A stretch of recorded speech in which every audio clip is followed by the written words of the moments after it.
We're going to have a little friendly competition in just a second.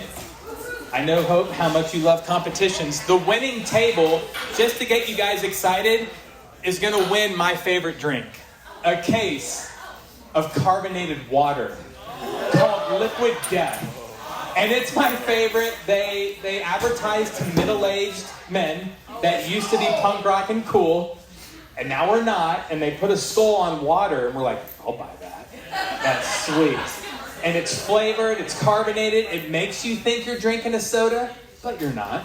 Yes, Joshua? It's better for the environment because the product that comes in is actually recyclable, whereas the plastic isn't. Wow. Liquid Death! All right, that's going to go to the winning table. It's really, really good. You might get as addicted as I am. All right, but before we do that, I just want to have a moment to remind you of why we do what we do. I'm really looking to accomplish a few things in our training, and then we'll get out of here, and then we will officially start the new school year.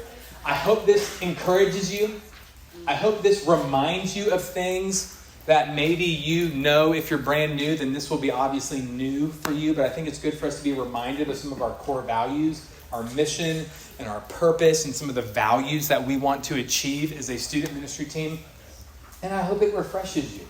Like, I hope it gets you excited to jump in and be used and be hands and feet. Everyone give it up for my friend and your friend, Nick Poole. Come here, Nicholas. That's you. I have to be over here. Is that the side of the bed you sleep on? Yeah, this is the side of the bed I sleep on. Not with you, though. Just so you know, really what I'm looking to accomplish with Nick. Nick is going to be up here with me the whole time. But this is also his first leadership training at Alive. And so obviously he's going to have moments where he's going to inject and talk. This is me and him together, but it's going to be like 80% probably me. And I know some of you guys are like, we're sick of you. I get it. That's okay. But we had some ideas that maybe it was going to split us. But we actually thought it would be wiser for all of us to be together with some of this encouragement, some of the core values that we're going to talk about, and some brand new things that we are going to implement into this school year that I think is going to be really, really great. So we have a lot to look forward to. I want to read an email that a parent sent me. And hopefully, and it's a good email. It's a good email. But hopefully, in reading this email to you, and I'm going to try and get through it without crying. Because when I read it, it just took my breath away. And it's just some of those moments, Nick, I'm sure you can feel this way too, where it's like, Lord, I need you to keep helping me with breadcrumbs to help keep me in student ministry. Like, can you remind me why I do what I do? Can you do things to come and bolster my love for something in the realm of serving teenagers? Like, I try and ask the Lord for that a lot. And he was kind to do it again. And I asked the mom if I could share this with you guys as well, because I hope it does the same. I'll try and get through it without tears. She said, "This has been the most difficult year for my teen, struggling with wanting to be seen, trying to figure out where God is in their life, as well as processing trauma experienced when they were younger, including bullying in school and emotional and physical abuse by someone that should have been a trusted protector. They chose to hide their feelings from their parents and friends and pulled away from everyone that loved them. They got to the point of self-harm and not thinking that life was worth living. That night, they decided that they wanted to end their life. A text message came from a friend in their Alive Life group, and the text message said something like, and then in parentheses, "I have a strong feeling that one of my friends is going to die, and I don't want to lose anyone. I'm praying for all of you, and I love you. Can you guys please be safe tonight?" That stopped my teen from going through with ending their life. I will be forever thankful for that friend that was used by God to save their life. life group matters and is so important, as no one knows what any of these teens might be going through at home or just in their own personal life journey. Please don't discount the quiet ones, the ones that don't smile, the ones that really look like they don't want to be there, and the ones that are standoffish, the ones that act like they don't care or don't want to be there. Make a point to get to know their heart. Don't just love on those that are easy to love. Love on those that are hard to love or hard to get to know. Life group might be one of the biggest positive influences they have in their life, and they will look back someday and say, I know that I was loved even when I was unlovable. My life group never gave up on me. Life group not only helps save lives spiritually, but it may save lives physically as well. From a forever grateful parent who hopes to hug the neck of the life group friend that took time to reach out and help her teen choose life. And I just read that, and I just cried, and I called Rachel in the room, and we read it together. Friends, what we do, it matters. And God has called this team for such a time as this for the 2024-2025 school year. And if this hour or two together can just remind you, hey, let's keep going. What we do matters. God is going to use you in amazing ways. And I look around this room and I just give thanks to God, because so many of you are just wired in such a beautiful way that I am not, and that Nick is not. And we need each other. And God has just been so faithful year after year to do that. And I just give thanks to God that Alive Student Ministry, if you think about it, is the first on-ramp in our church into a life group. And their experience in this life group can maybe shape the way they go about small groups for the rest of their lives, whether their next step into college or just into a regular adult group. And I know I say this every year, this might be the best team God's ever put together. No one believes me. I say that every year, but I believe it. I believe it. So I know in my programming flow, I was like, do I want to open up with something like that and then transition into a game, or should I do a game and then that? No, I went with that and then a game. So, hey, can everyone welcome Maddie Shaw up to the mic with me real quick? Come here, Maddie. Come here, Maddie. Come here. I just want everyone to know we called each other last night and we said, hey, what do you want to wear? And she was like, what about like black and white checkered? And I went, you got it. All right, go have a seat. Thanks. Everyone give it up for Maddie. We're twinning. All right, here's what we're going to do. So obviously we are a group. We are the Alive Student Ministry leadership team, 7th grade through 12th grade. Okay, we're a group.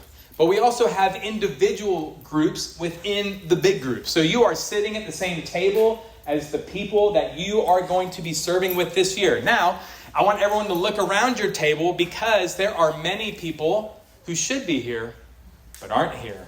I know you guys look so sad.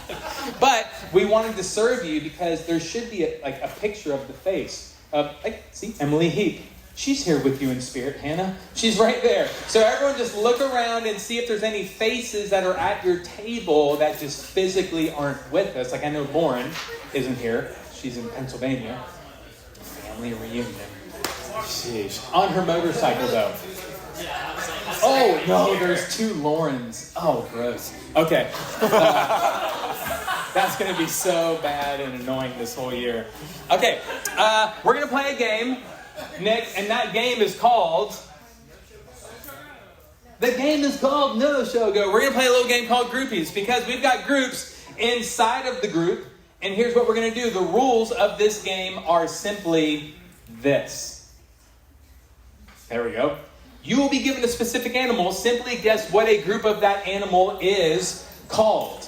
It's really simple. You can't mess this up. We're going to show you an animal. You've got to guess as a team, what is it called? Now, the table that gets the most amount correct, you win. Now, this is on an honor system. We do have tiebreakers. So if there's a team and you tie, we've got some tiebreakers. Now, the liquid death, Nicholas, is actually going to go to the table that comes up with what we think is the best name for a group of student ministry volunteers. Like when we get together, what should that be called? I don't know if that's ever been figured out in the world of student ministry. I think we can successfully do that now. Do you guys want to practice round real quick? So as we're playing, I also want you to be thinking with your creative juices, what is it called when we're together in a herd? I think that'd be a great name to have. Herd. Herd of youth. A herd of youth is called a... What do you got, Chandler? I thought your name was Chandler. What's your name? Oh, you have a brother named Chandler. Hartway. Got your last name right. All right, here we go. What is a group of fish called? Now, we did put clues in here. Hopefully it's not too easy. But lean in to your little table. Joe, lean in. Talk amongst yourselves. What do you think it is? On the count of 3, you're just going to yell it out. 1, 2, 3. Is it a school? There you go. You guys are really, really good at this. We're going to fly through it. I want you to be thinking up in your head, what should the name for us be? Team with the most points wins. What do you win? Liquid death. No, Leslie. You win bragging points. You win liquid death if you come up with the best name for what it's called when we get together. Yes, Hope? How do you want us to buzz in? Well, I'm going to say 1, 2, 3, and then you guys just yell it. And if you get it wrong as a table, you don't get a point. So choose someone at your table. Like Mary Beth would be a great person to keep the points for her team. Everyone say, hi, Mary Beth. Hi, Mary Beth. That's Nick's wife, by the way. I'm sorry. They mean well. They mean well. They're not as scary as they look. All right, next one is a group of rhinos. A group of rhinos. Clue, your insurance doesn't like these. Yeah. All right, here we go. On the count of 3. 1, 2, 3. They're called a crash. A crash. Did y'all say flame? Oh, wow. Yeah. I didn't hear anybody say crash. I don't think anyone gets a point. Did any team get a point? Well done. Don't get upset at me. I can't hear everybody. But I believe in you, Emily. I believe in you. All right, next one. Throw it up. Remember, a group of crows. A group. You got it? Here we go. 1, 2, 3. Wow. Nicholas, you want to do the next couple ones? All right, next we've got a group of elephants. What do you think a group of elephants is called? Some of these have a grand marshal. All right, on the count of 3, 1, 2, 3, it's a group of... Oh, very good. I wish we could have that one. Yeah. That would be a make good more one for sense. us. A parade Tommy of youth G. leaders. That'd be a good one for us. All right, so a group of parade. dolphins. You don't have to put an I in front of this one. Oh, I think we stumped them. I saw Josh say it. Oh, of course Josh would get it. All right, so for a group of dolphins, what is it? 1, 2, 3. Wow, you sound stumped, but you all got it. Yeah, so what's the next one? A pod. Alligators.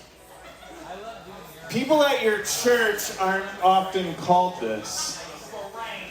Nice?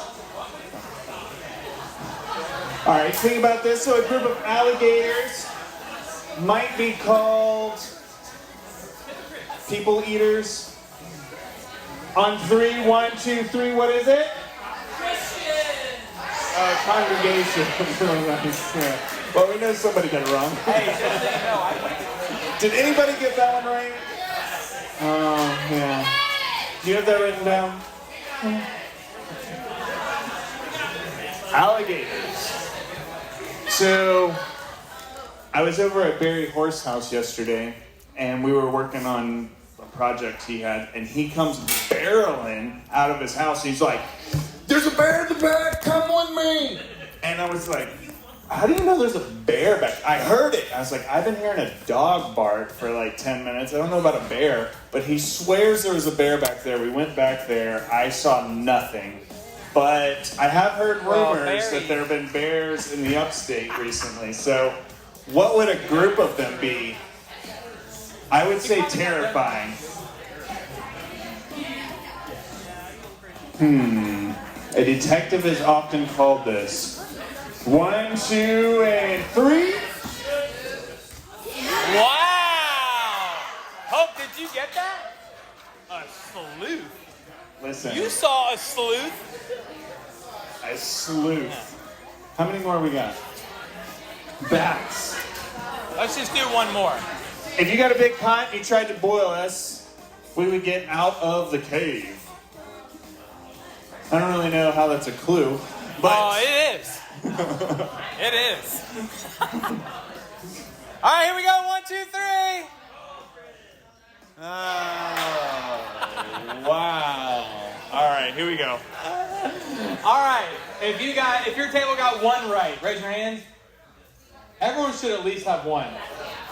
At least one. At least one. If you got at least 2 right, keep your hands up.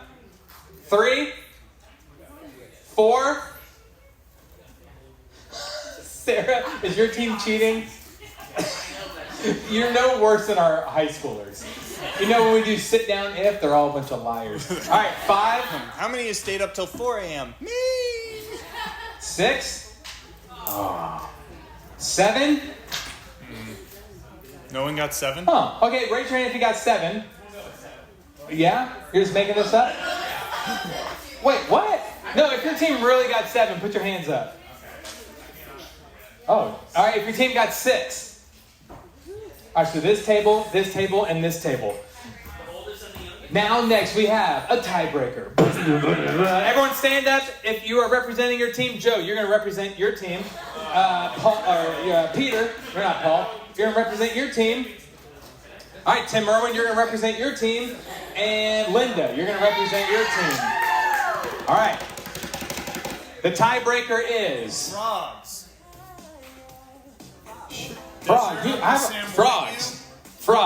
Here we go. Don't look at your team, don't look at anyone. Just, you have it? Frogs, you got it? Frogs, you got it? All right, now you tell Emily. You tell Caleb. Tim, you tell Lauren.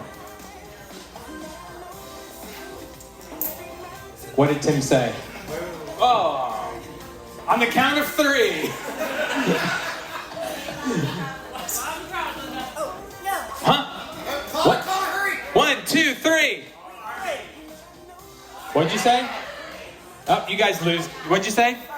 What'd you say? Okay, you 2 are in. You guys are out. Everyone get up for Linda's team. Good job. Another tiebreaker. Throw it up.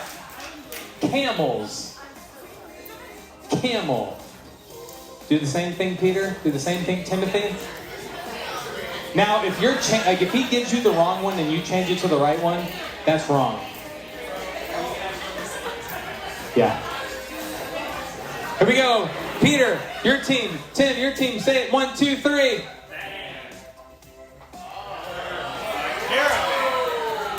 Landon, did you get it? What did you say? What did you said? Van too? You said caravan? No. All right, last one to see who the winner is. Cheetahs. A group of cheetahs is the New England Patriots. No, it's the Houston Astros. Thank you, Joe. All right, cheetahs, tell your partner.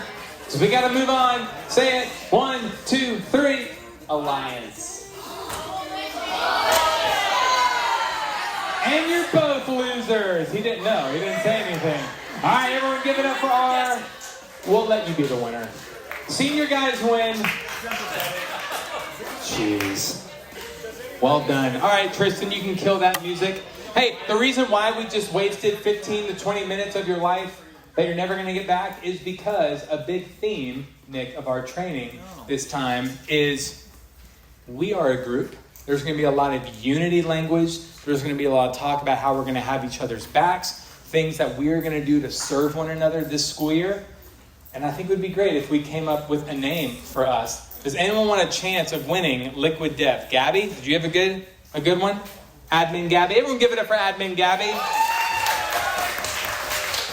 What do you got, Gabby? So we got Student Ministry Wrangling Troops, SMART, for our acronym. SMRT, SMART. For us. Say it again. Student Ministry Wrangling Troops. I do like that. Smart. SMRT. Thank you, Sarah. All right, that's good. Anyone have something you think can beat SMRT? Jack? Yeah, I'd like to propose that we are a pool of waddies. Waddies. All right. I mean, I'm a little biased towards that. That's good. I don't know if anyone else wants that term, but it makes me feel like I need to take a shower. A pool of waddies. Yeah, not like a group, a pool. I like that, Jack. Tom? Sam, you're being a little selfish. Isn't that his last name? It's both of you combined. Oh, see? That's good. A pool of waddies. I'm glad you're on board now. That went right over my head. That's why I spell smart, SMRT. Thank you, Sarah. All right, Thomas? Well, it's very close to what he said. It's a little more formal. I thought it'd be a Wadsworth. That's what I used as my senior class president slogan. My poster said, "Get your Wadsworth and vote for Tim Wadsworth." And I lost really bad. That's good, Tommy. Very good. Anyone else over here? You got something? Mary Beth. Oh, I like that. When we're together, look at that. It's a group of liquid death. Their parents will love that. All right, by show of hands, who wants liquid death? What about liquid lifer? Josh, be kind. Now. What about, okay, Jesus is the water of life, so what about liquid lifers? So Landon said that a bunch of ravens is called an unkindness. That's right. So a bunch of youth ministry volunteers, we could be called a kindness. You're Jesus juking me for this, aren't you? That's good. All right, who wants to be a group of kindness? I think that's a no. Oh, but so far you're winning, because I don't think anyone went for liquid death. But I did. So you got one. We got three. What about a pool of waddies? Oh, yeah, sorry. Gabby, you can't vote against yourself. All right, let's give it up for a pool of waddies. Oh, I love liquid death so much. Okay, hey, before we jump into some of the core mission value language that we all need to be reminded of for this school year, I need everyone, if you have your calendars on your phone, just to take your phone out. We need to go through some core things that y'all need to know that's in the semester. So, last week, or was it 2 weeks ago, we gave this to all of our parents Last week. via the parent email. That's the old one? So that was given to Tristan. Do we have a QR code? I think it's just saving the computer back. All right, so let me see. This QR code has it. Oh, that is the old one. All right, everyone look at your piece of paper. There's a QR code on that piece of paper. And Tristan, that's not your fault. That's our fault. Everyone scan that QR code. Tom, that's this thing right here. Okay, good. So, Hi. Tom, you're much smarter than me and hipper. Okay, I call them URLs. And then someone had to correct me. They're QR codes. Was that you, Josh, that had to correct me with that? I was like, everyone scan the URL. It was bad. All right, so everyone ignore what's on the screen. Everyone look at that QR code because you're going to find a few things on there. And I'm going to circle back to the teaching flow that we're going to do for the semester. But before we do that, Deeper Weekend is August 17th and 18th. Deeper Weekend is our back to school year kind of bash to kick off life groups and all things alive. Your PCO email request for that is going out tomorrow. Okay? So even though we don't have a live again next Sunday evening, your planning center email with the hit accept or decline is going to be coming tomorrow. And then if you can help in any way, shape, or form, just hit confirm. And that doesn't mean you're going to be here all day and spending the night, which if you do that, you're one of my favorites. But even if you can help in any way, shape, or form, just hit confirm. And then I'll be in communication with you about what exactly that looks like. And then if you're like, no, I just hate teenagers and I don't want to do it, then you just hit decline. Just kidding. Or if you're busy or working or something, just hit decline. And then Nick and I, really our goal for the next couple weeks is just to solidify Deeper Weekend. We're renting out the pavilion for a couple of hours. Middle school is going to get the inflatable side just by themselves for a little bit. We're going to play broom ball. We're going to play dodgeball tournaments. It's just going to be a lot of fun. We have some of, I think, the best breakout that we've ever had for a Deeper Weekend. It's going to be a really, really good time together. So if you can be with us, that's awesome. Then moving on in the calendar, we are no longer going to do the leader pancake breakfast that we have done in years before. And we're actually going to try something different. This might be awesome. It might not be awesome. Who said hooray? Leslie. We're going to try for the first Alive on August 24th. We are going to do an Alive open house. So we are going to have youth group and we are going to invite parents into youth group. And then for your time in your times in life groups, you guys are going to break and it's going to have students and parents. And we are going to work on what that looks like. And you're going to have beverages and snacks. And we're going to have ways that you guys can maybe play a game or two together, get to know each other, exchange email addresses and cell phone numbers and all of that good stuff. So we don't have this completely nailed down. If you have some great suggestions that you want to throw our way that can make this go from mediocre to good, and then hopefully we go from good to great, just let us know. We're still kind of figuring out in our brain what that's going to look like. But several of you have sent me a text asking if we are going to do the pancake breakfast. We're not. We're going to use that Sunday to keep plugging away on Deeper Weekend. But the first Alive will be our vision night. We'll cover a lot of child safety stuff with our kiddos, why Alive exists, and then the purpose of life groups, the biblical sense of why life groups are important. And then we're going to give you a big portion of time in your space where you meet with parents. Does that make sense? Awesome. Good. Next thing, September 22nd, we are having a youth Sunday. Peter is going to let Alive do all 3 services. It's going to be awesome. It's going to be great. We've got a 10th grader preaching. I know. Oh, once I tell you his name, you'll be like, that makes sense. It's Jacob Bailey. Yeah. Jacob came to preaching for him. Halfway through his sermon, Ferguson looks over at me and goes, like that. And he's never done that when I've been in preaching for him. So that's a really good thing. He just did so well. And Jacob has just been practicing. He's going to nail it. And he's going to continue us in our Sermon on the Mount in the Matthew series. The Alive worship team is going to be the one leading worship. We're going to have student testimonies all throughout it. Teenagers are going to be the welcome team. Teenagers are doing tech. I'll be up there for a little bit, ruining it for everyone, but we'll probably figure that out, what we're going to do. But we are going to do that all 3 services. And then the plan is after third service, we're just going to have a dollar dinner celebration. And then that's it. No youth group that night, because so much of our teens are going to be doing all 3 services. We'll come up here, have a special dollar dinner, and call it a night. So Youth Sunday, September 22nd. Let's talk about life groups on the loose. You'll see once or twice throughout the school year, we have life groups on the loose. Before you leave here, we're going to give you some time to talk about potentially, if you guys want to start getting the ball rolling on life groups on the loose. Just remember 2 things. This is a time specifically designated to you to have the full hour and a half. If you want to do something off campus, that's fine, but you need to have at least 2 of your leaders here during check-in. So if a first-time guest were to come, or I know this is going to shock you, a teenager that forgot what you guys were doing, then you're at least in child safety compliance of giving them a ride to Andy's Custard or Culver's or whatever it is. I think seniors last time did pickleball. Just really great stuff. So make sure that life groups on the loose does not sneak up on you. That is in your save the date flyer. Also wanted to give you a date to put it in your calendar now. The winter retreat. We are going to call it self-proclaimed GROAT. Greatest retreat of all time.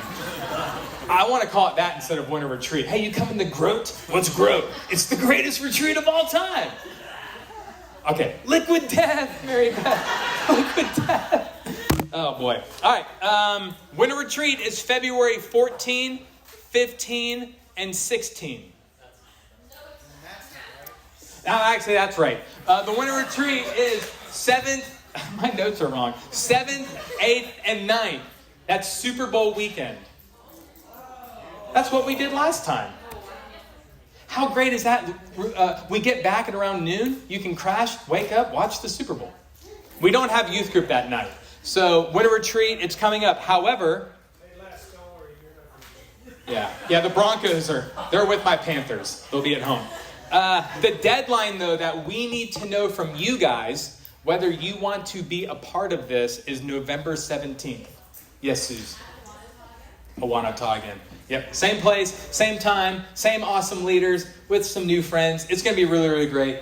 The winter retreat last year was a home run, but there's a lot of things that we learned from doing that we want to get better and improve on. What? Yeah, Tim, can we not do that? You almost ruined our whole time together.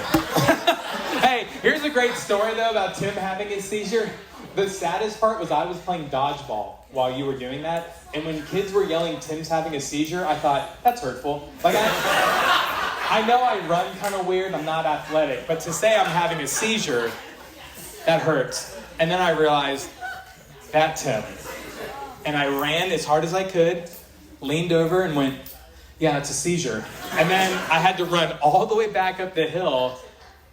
I've put on a few pounds, Tim. That took a while to get up that hill. It was bad. Don't do that again, please. But November 17th, we need to have a yes or a no from you guys. We'll pay for it. It's the least we can do is pay for it. But we do have to pay for you to be there. And so if people ask why is the cost what it is, unfortunately, the cost of the consumer, the student, is what's covering you guys to be there. But I think any parent would be crazy to say it's not worth it. So that's coming up. Our Christmas party this year, put this on your calendar, is going to be off campus this year. We're going to do a big Christmas, what did we want to call it? So this is an event that we used to do with my student ministry growing up. We called it the Big Barn Blowout. And so we talked to Nathan DeTaunt. We're going to go over to their place, and we're going to have all kinds of games. Maybe we'll do like some apple bobbing. They have a pool. So they have a pool, so we could do a polar plunge. Put kids in Christmas, yes. The ugly Christmas sweater, belly flop in the sweater. So we're going to have a lot of cool games. And I sent that meme to somebody earlier today. It's going to be great. But it's going to be a great time. So a little bit of a change. It'll be our first off-campus during the year ever, huh? Yeah, but it's going to be a great Christmas party. It's going to be a lot of fun. Thank you, Nick. That was your idea. So if it's awesome, if it sucks. That's kind of like as a team now. Yeah. That's how it's going.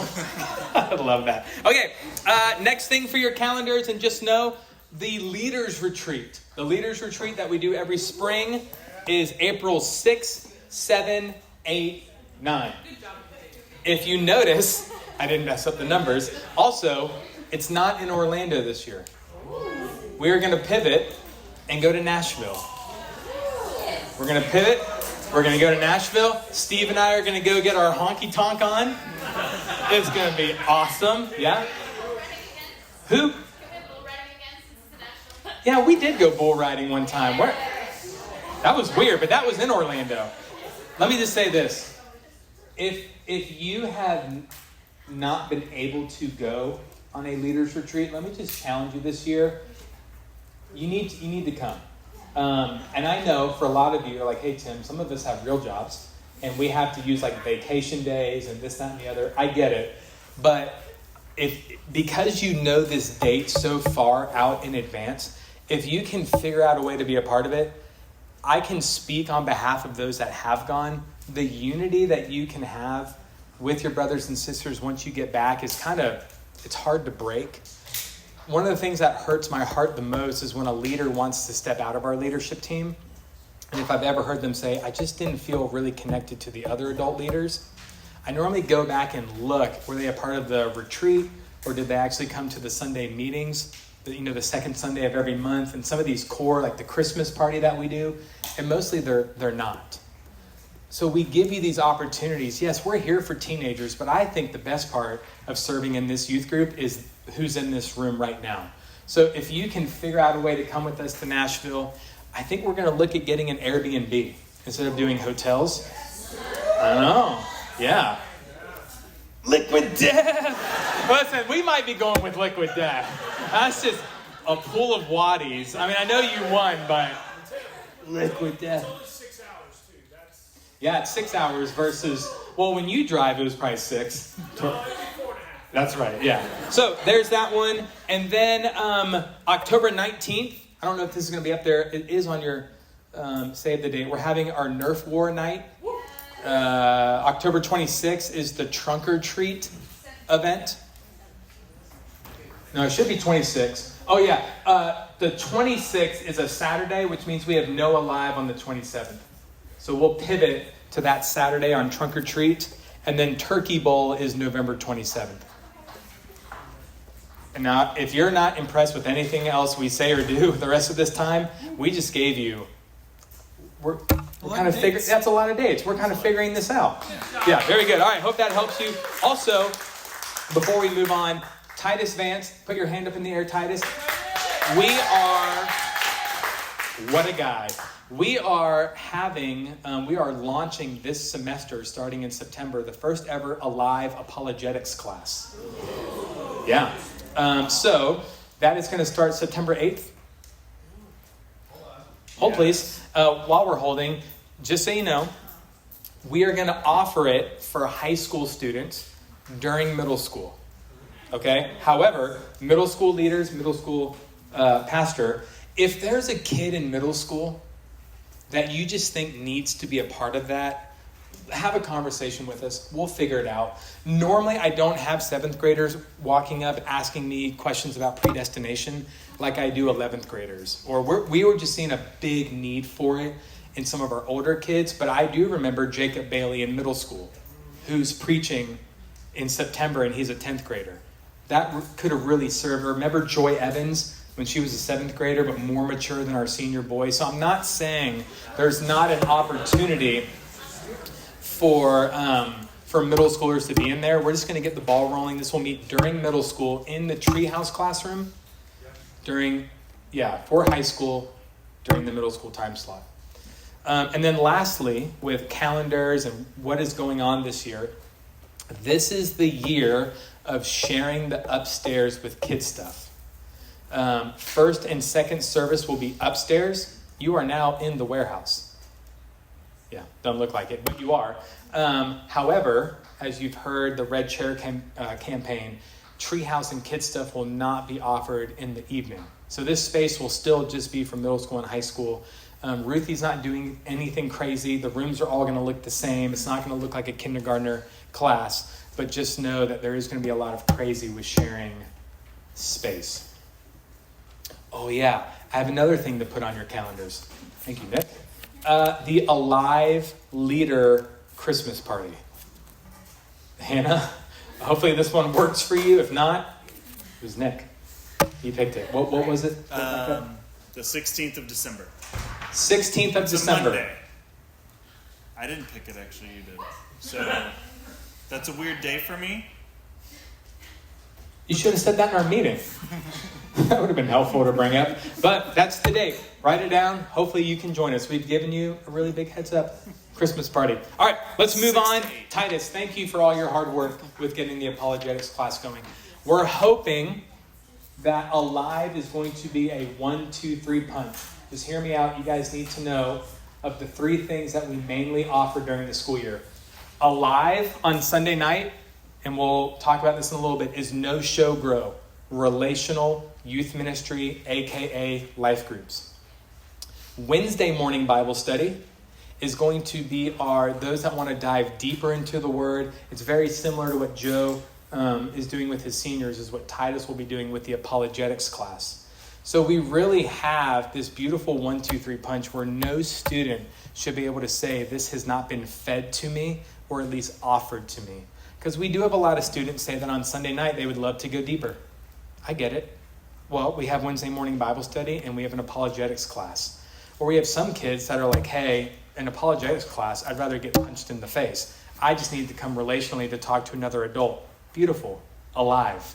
So I feel like God has really shaped these 3 things to really mold us and make us stronger as a student ministry. So Titus, thanks for, I know the Lord really put that on your heart, and we've tried our best to really get that going, and it seems the Lord has that for us now.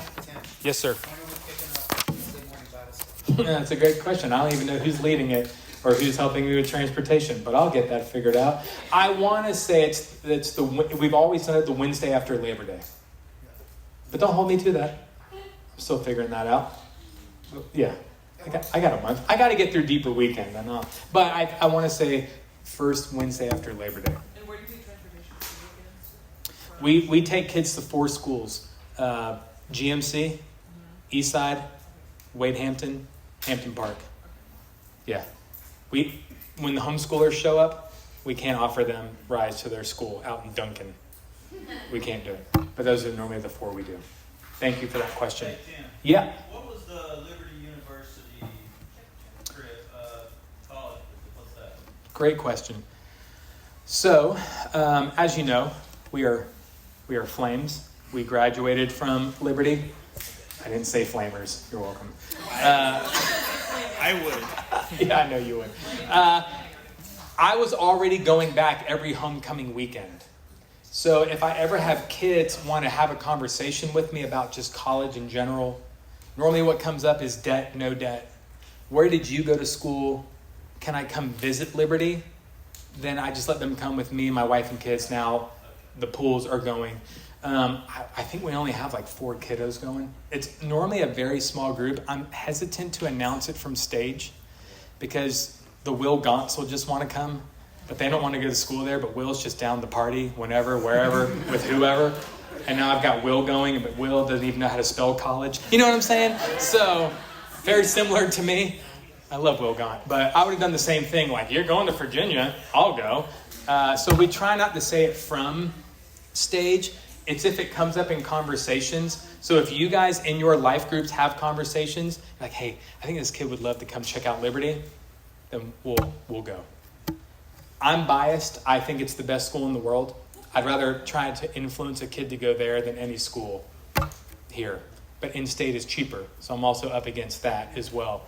But I think I try to influence kids not from the stage, but if I'm with them politically in school.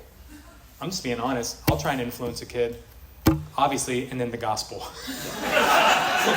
But not in any particular order. The gospel, politics, and college. I think that's important. So I'm done. Here you go. All right. Here's what we're going to do. So we're going to show the video.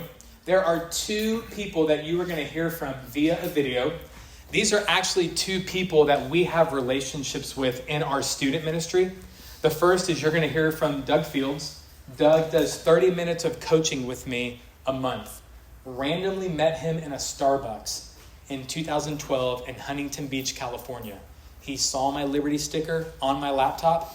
He sat down. I didn't realize he was like the godfather of student ministry. He wrote Purpose-Driven Youth Ministry. He was Rick Warren's student pastor for like 15 years. I think they had like anywhere from 15 to 16,000 teens in their youth group. The guy wrote the book on student ministry. He said, hey, no one really knows about what we're doing on the East Coast. Could I just get to know you, and can you introduce me to people that you know in student ministry? So it's just been a really beautiful friendship. He just did a video, and he sent it to some of us and was like, hey, I feel really burdened for youth pastors with their leadership teams. I kind of put something together that I wish someone would have told my leaders, but I didn't really feel comfortable telling them that. And I was like, well, that's cool. So I watched it. I thought it was really helpful. And that's about 12 minutes long. Would love to show you. And then I'm going to talk about some core values that he talks about that lines up with what we want to do for the 2024-2025 school year. So let's watch this video, and then let's talk about it. I'll give you guys some times at your table as well. Good with the video?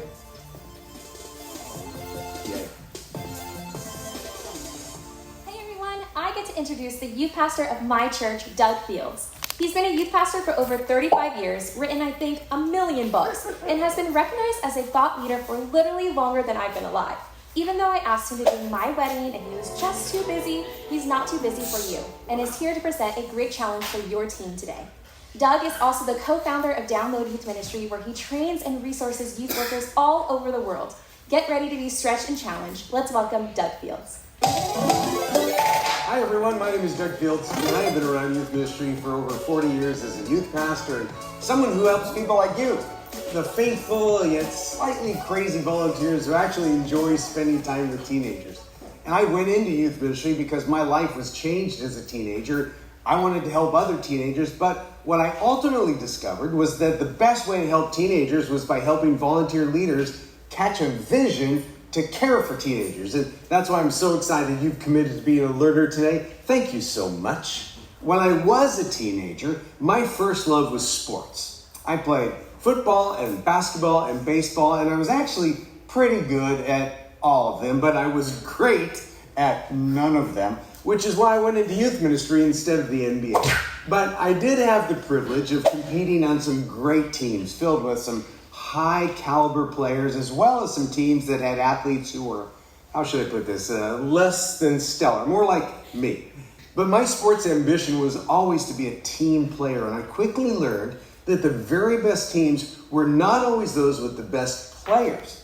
Some of the best teams were those where the players learned to play their role, their unique role effectively, and they had strong chemistry with their teammates. And that same principle also applies in youth ministry. The best, most enjoyable, most effective youth ministry happens in the context of a healthy team. So for our short time together, I want to share with you 5 principles that make up a healthy youth ministry team or teammate. And I realize that's a lot of principles, and I don't expect you to possess all of them, but I wanted to give you enough to talk about with those that you're watching this with so you can collectively cast a larger vision for your own youth ministry context. Now, first, I think the most important is this. Healthy team members make a commitment to the leader of the youth ministry. When I played sports, I followed the direction of my head coach. I submitted to his leadership, his direction, and his instruction. Now, I didn't always agree with everything my coach said and did, but I listened and followed his lead. See, I was a player, not the coach. And when I understood my role and my coach's role, we were aligned and committed to both winning and committed to one another.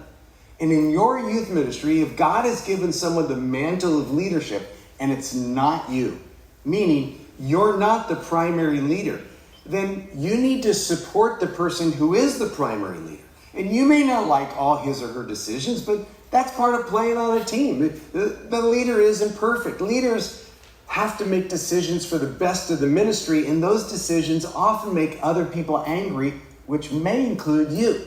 But that's called leadership.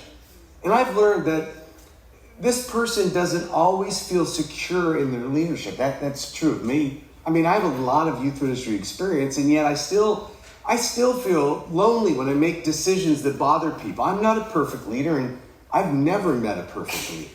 But regardless of my imperfections, I want my volunteer leaders to commit to me as the leader. And don't hear me wrong, I'm not suggesting that I want them to say, yes, Doug, whatever you say, Doug, yes. But by making a commitment to me, they're committed to making me a better person and a stronger leader for ultimately a healthier youth ministry.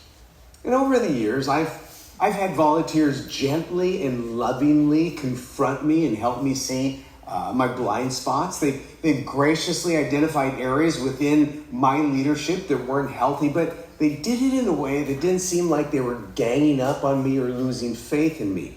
See, the best volunteers have said things like this. They've said, Doug, I've got your back. I'm 100% committed to you and your leadership, but I have a concern I'd love to express to you with tenderness and humility. Like, I love you too much for you to miss this. And when I hear that, I'm not hearing an attack. It's more of a gracious conversation about how we can all be better. I need that, and I promise you, your primary leader needs that too. But I can also promise you that he or she needs it with a lot of tenderness and grace and an assurance that you're committed to both him or her as the leader and to the youth ministry team. All that to say, like, when you encourage and support your leader, it will make you a healthier team player.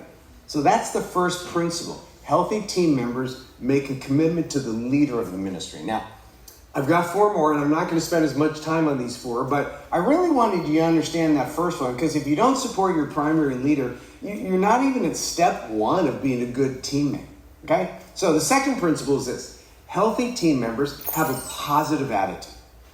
I would 100% rather have a positive volunteer than a skilled volunteer who is negative. See, negative people, they're contagious. They spread their negativity to other team members, and as a result, they drain everybody's energy and their love and their focus, and they ultimately become divisive to a team.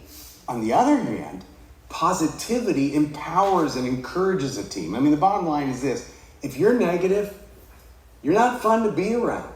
Like, people may be afraid to tell you that, but that's the truth. And usually, negativity is it's a character issue that probably needs to be addressed before you continue serving. And those of you who are positive, yay! You're so fun and great to be on a team with. Keep that up. Hey, the third principle is this. Healthy team members are flexible. Like, they don't get stressed out or bent out of shape when things don't go as planned. Like, you've got to be flexible when you're working with teenagers. It's just part of the gig. You got to learn to say these words. It's no big deal. Okay, it's no big deal. Say it with me wherever you're watching this from. It's no big deal, right? It is, yeah, it's no big deal. I thought it was funny when all the students showed up and no one thought about transportation. I get it. It's no big deal. See, this reaction is the perfect combo of being flexible and being positive. Principle number 2, right?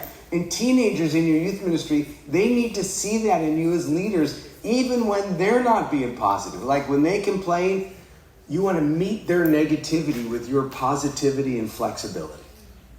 A fourth principle is this.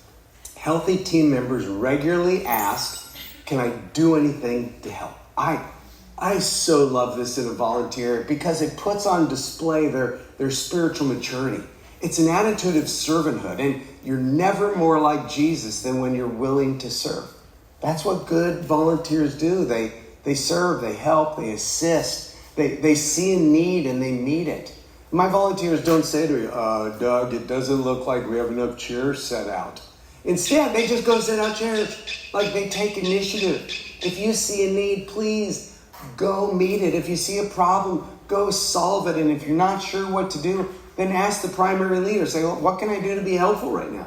See, when you're willing to lighten the load of others, wow, I mean, that is such a powerful display that you're a team player. Any volunteer who takes initiative on my team is a total blessing for sure. Now, the fifth and final principle is this. Healthy team members have their leaders back during conflict. Now, I realize I could have added this to the first principle about having your leaders back, but I thought it was so important to just talk about conflict on its own and that it deserves its own principle. So there's going to be conflict in your church.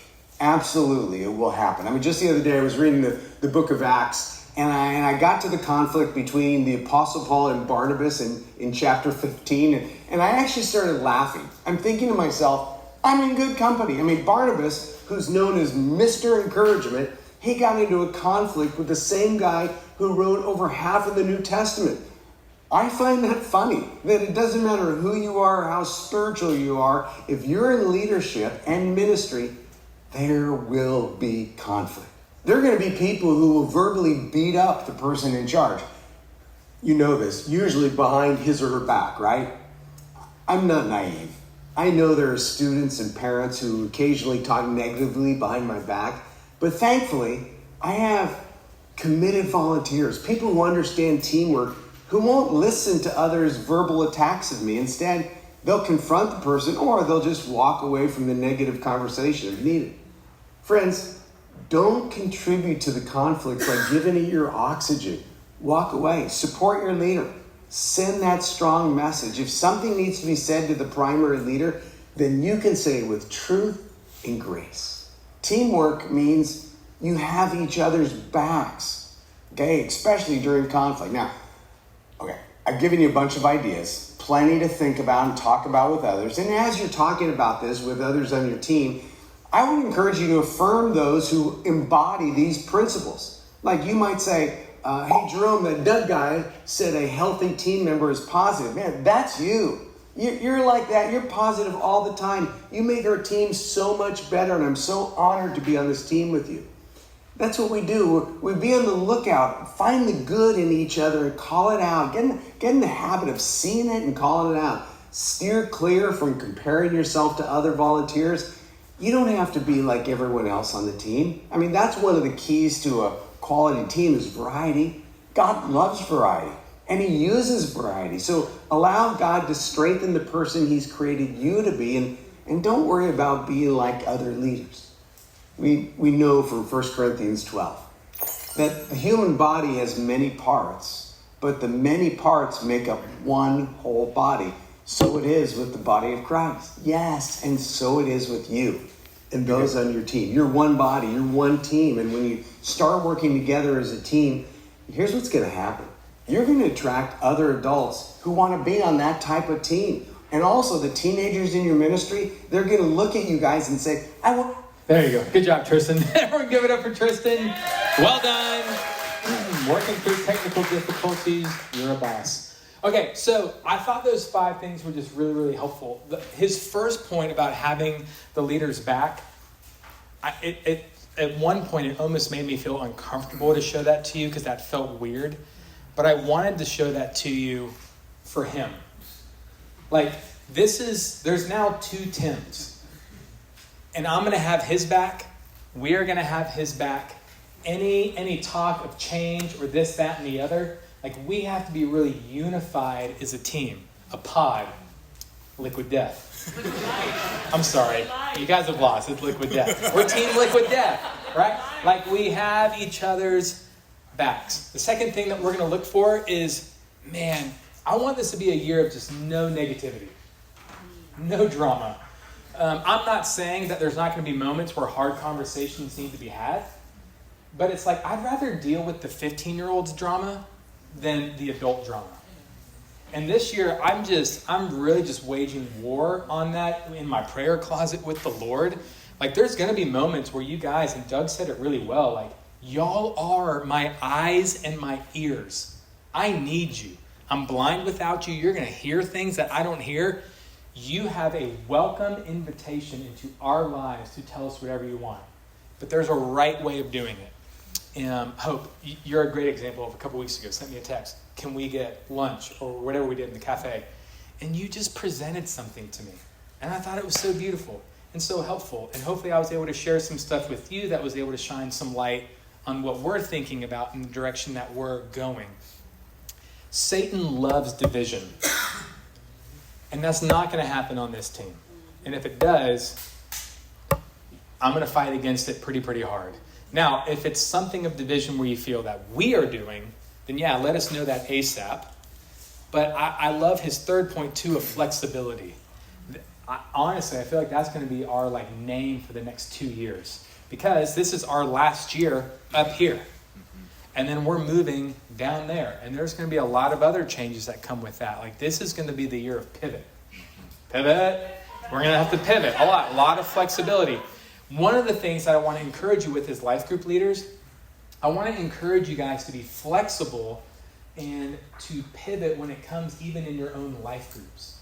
Now, I want you to stay on script with what we're teaching in middle school and high school and the prompts and the questions that we want to send you to in life group. But even be flexible and open-handed with that. If you know there's a kid in your life group, I'm going to make something up, and something horrible happened at home, don't ignore that. Be flexible. Be led by the Spirit.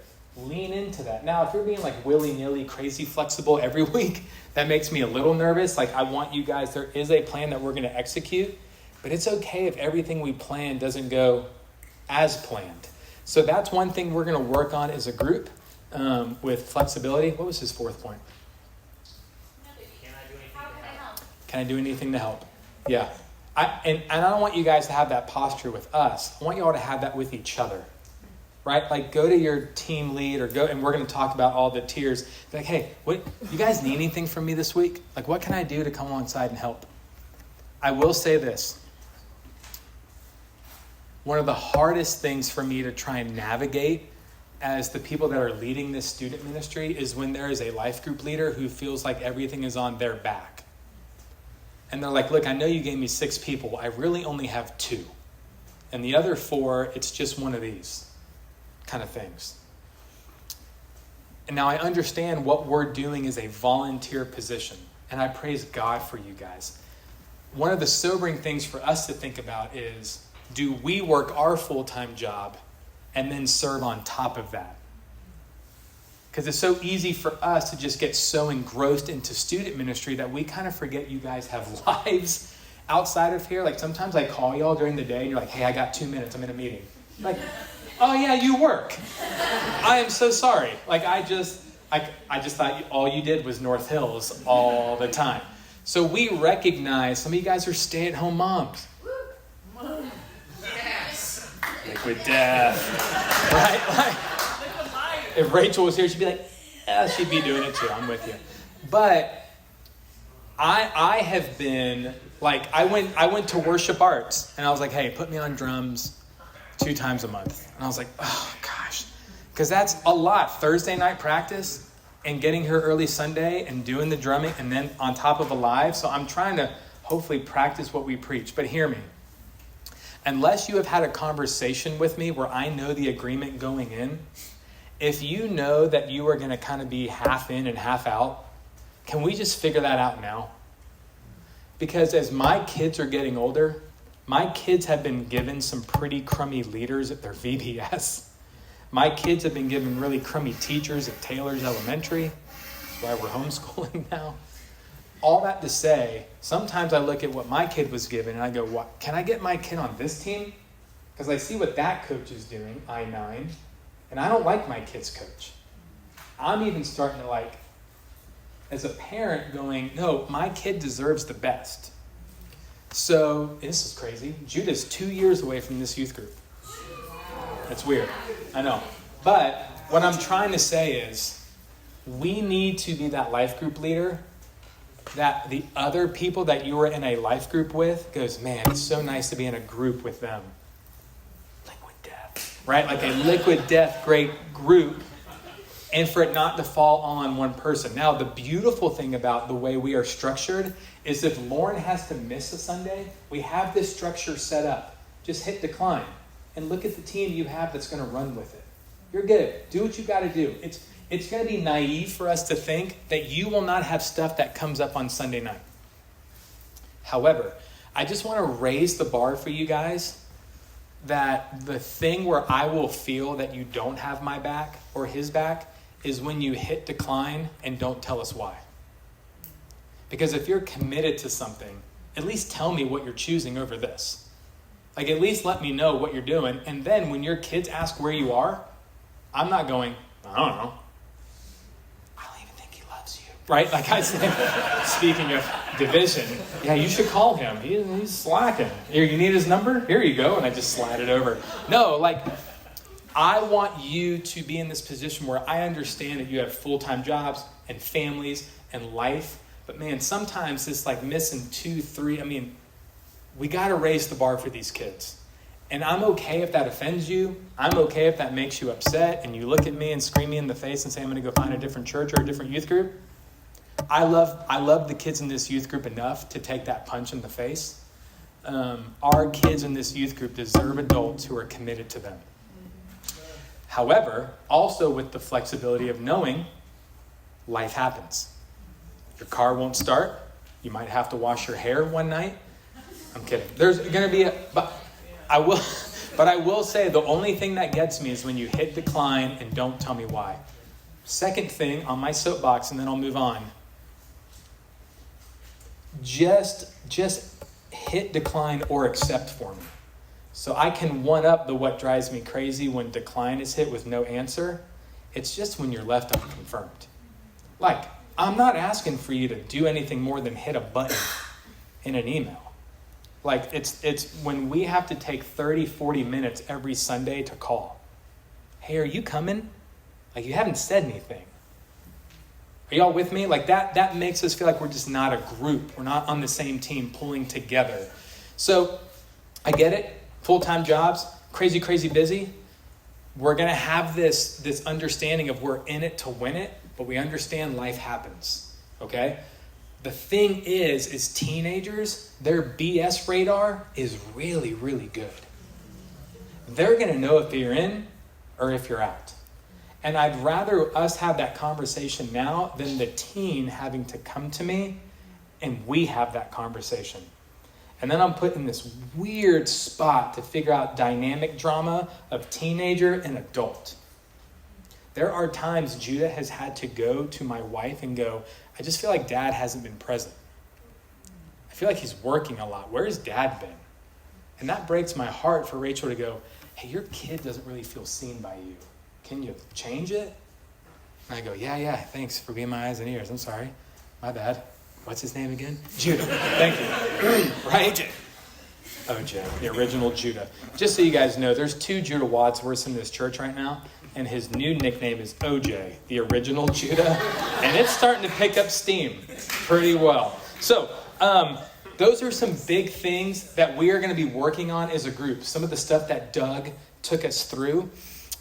Another big thing that we have to do as a leadership team to feel like we are a pod, a group, liquid death, is we have to be debriefing as a team. We have to. Whether you want to debrief before life group or debrief after, couldn't care less. Whatever works best for your team. Here's why. In my almost 15 years of leading this student ministry, I cannot tell you how many times Tom knows something is going on with a kid, but Caleb does not. Peter knew because when we divide and conquered, that's who Peter had at the time. And then weeks go by, parent talks to Dawson, and Dawson goes, I had no idea. We just look we don't know our left hand from our right. So we have to be debriefing. And really, I think the debrief needs to cover 2 things. If you have divided and conquered, fill in your leaders if anything is important for the other leaders to know before you leave for the evening. Or second, there are times where my children are doing something and I've given my wife a look like we need to talk about that later.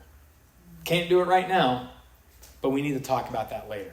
So really the debrief is, hey, okay, let's get a gauge on this group. What's going on? Like, we need you guys to be unified with that.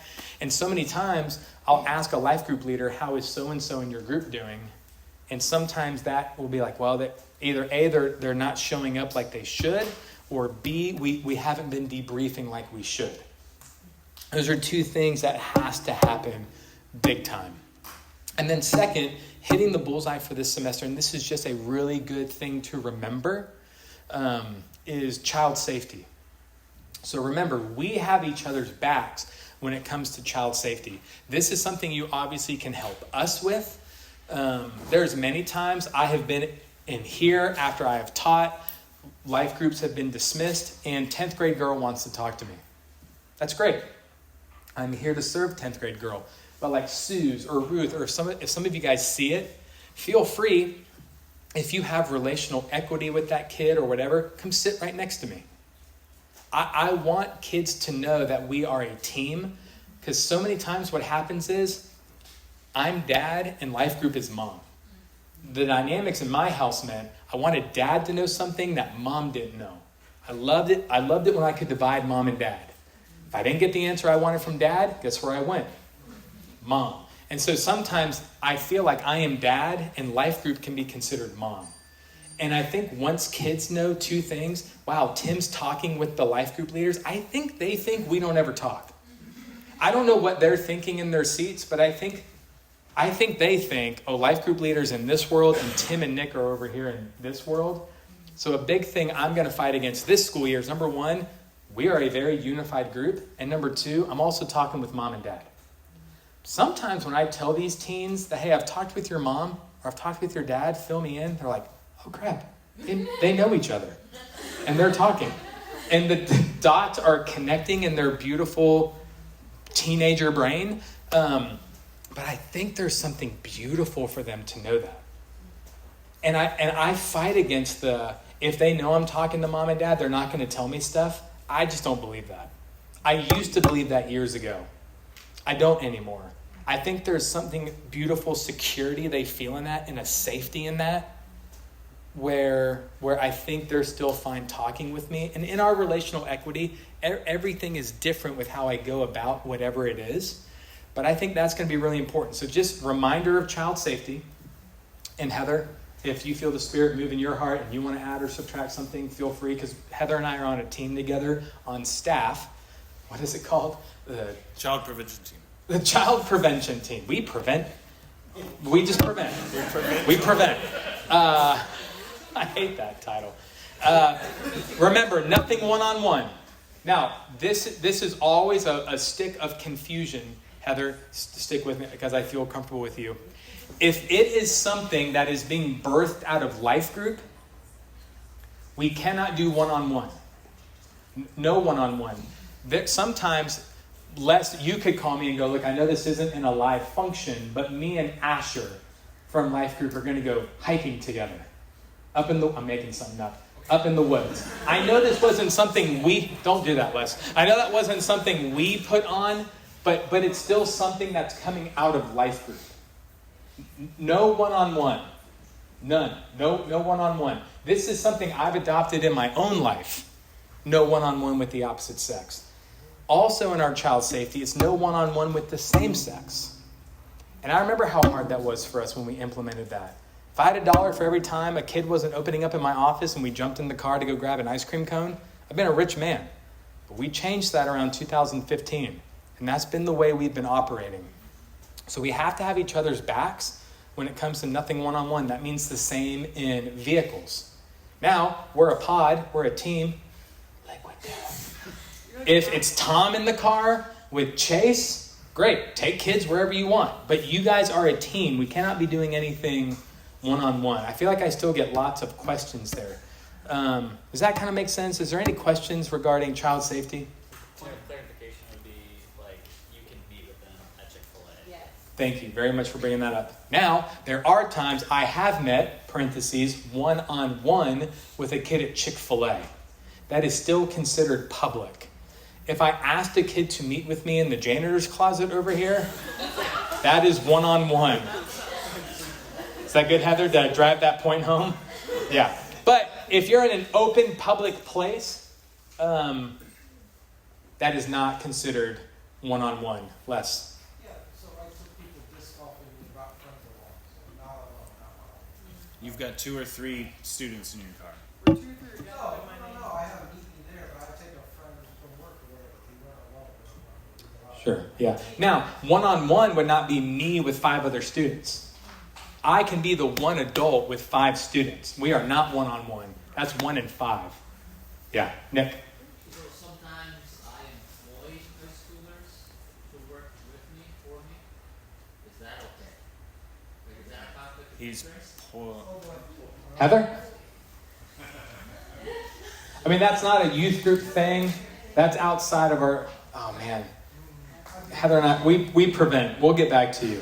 That's a great question. We'll remove Heather. children from your life.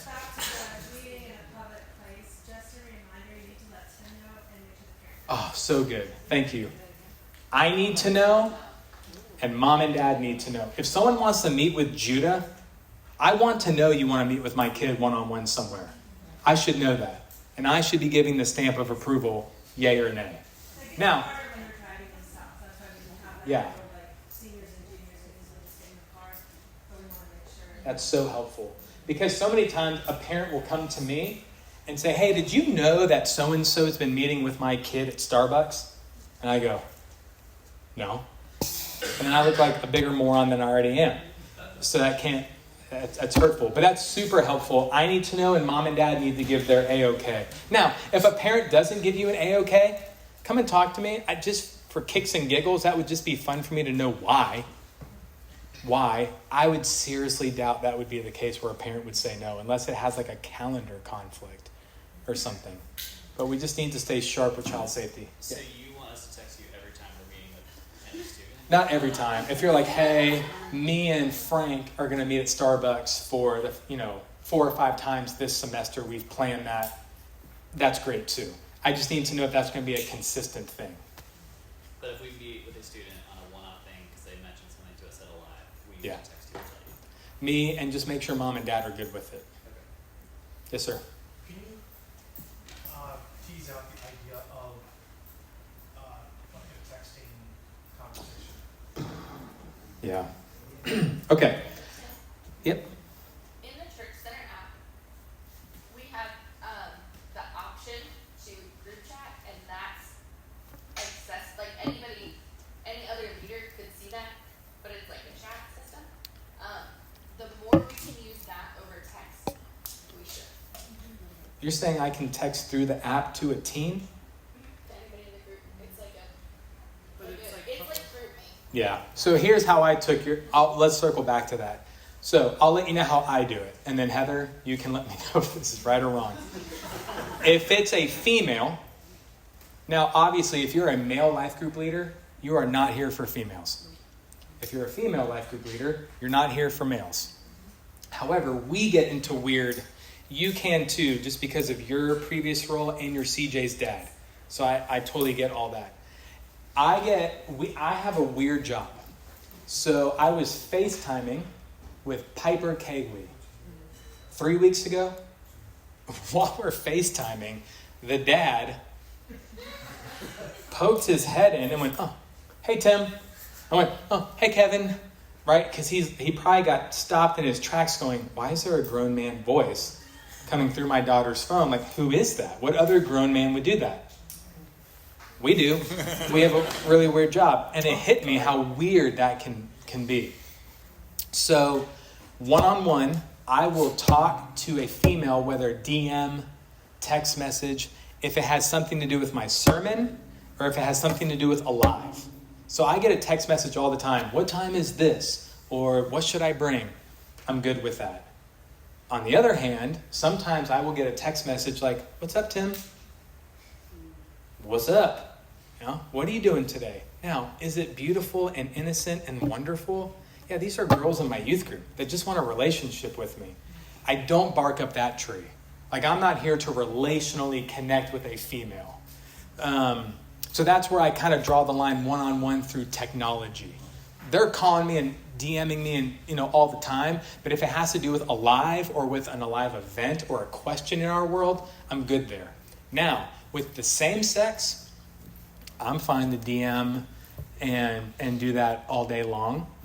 But obviously I need to be above reproach. It needs to be appropriate. But like, I have guys in our youth group call me all the time.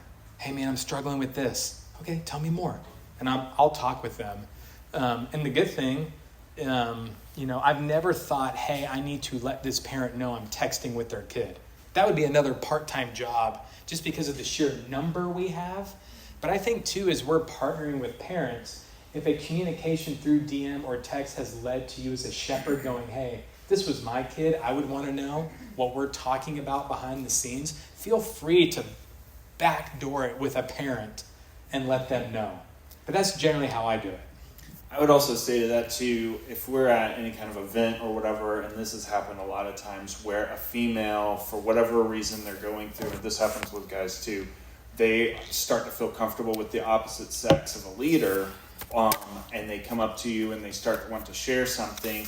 Have somebody already in mind in those situations, whether it's Alive or outside of here, wherever it is. This is the female that I can go to, somebody who's close by. "Hey, that's great. Let's have this conversation, but let me get you connected with Mary Beth so that she can talk to you about that." And I would say, as we're talking about this in terms of technology, if you do have a female for guys or a male for girls who begin to approach you that way, use that same mindset. I appreciate that you're bringing this up. I really do care about you and value this. Let's carry this conversation over to your life group leader or whoever it may be so that, they can carry that on through, but that protects you, that protects them, and that's going to be a much healthier and better way to serve that. But I see that happen a lot where students begin to feel that draw to the opposite gender. Josh, is that kind of helpful? Yeah, we're ninth grade, so we have boys beginning that relationship with their phone. And, Yeah.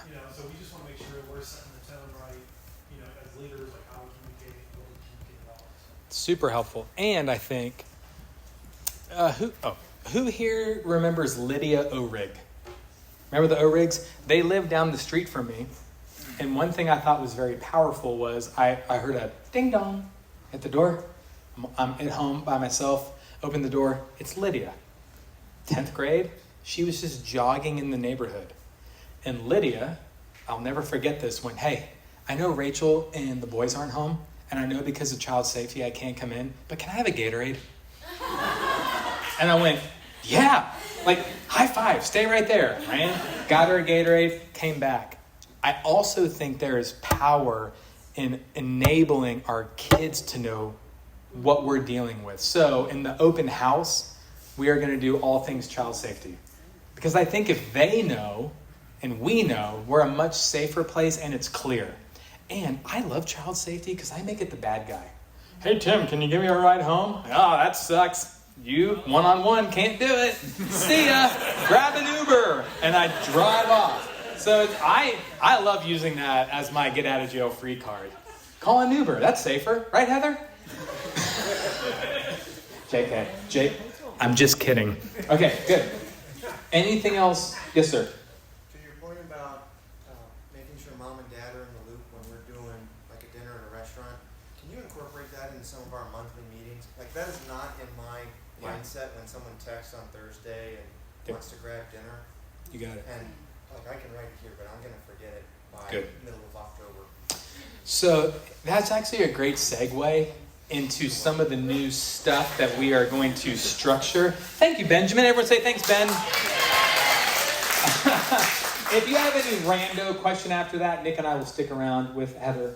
We're the prevention team. And we will figure out how to serve you and set you up for success. So this next thing that we are going to show to you, just stay with me. You can look at that, but stay with me. I think it was coaches, you can remind me, and Joe, was it early April?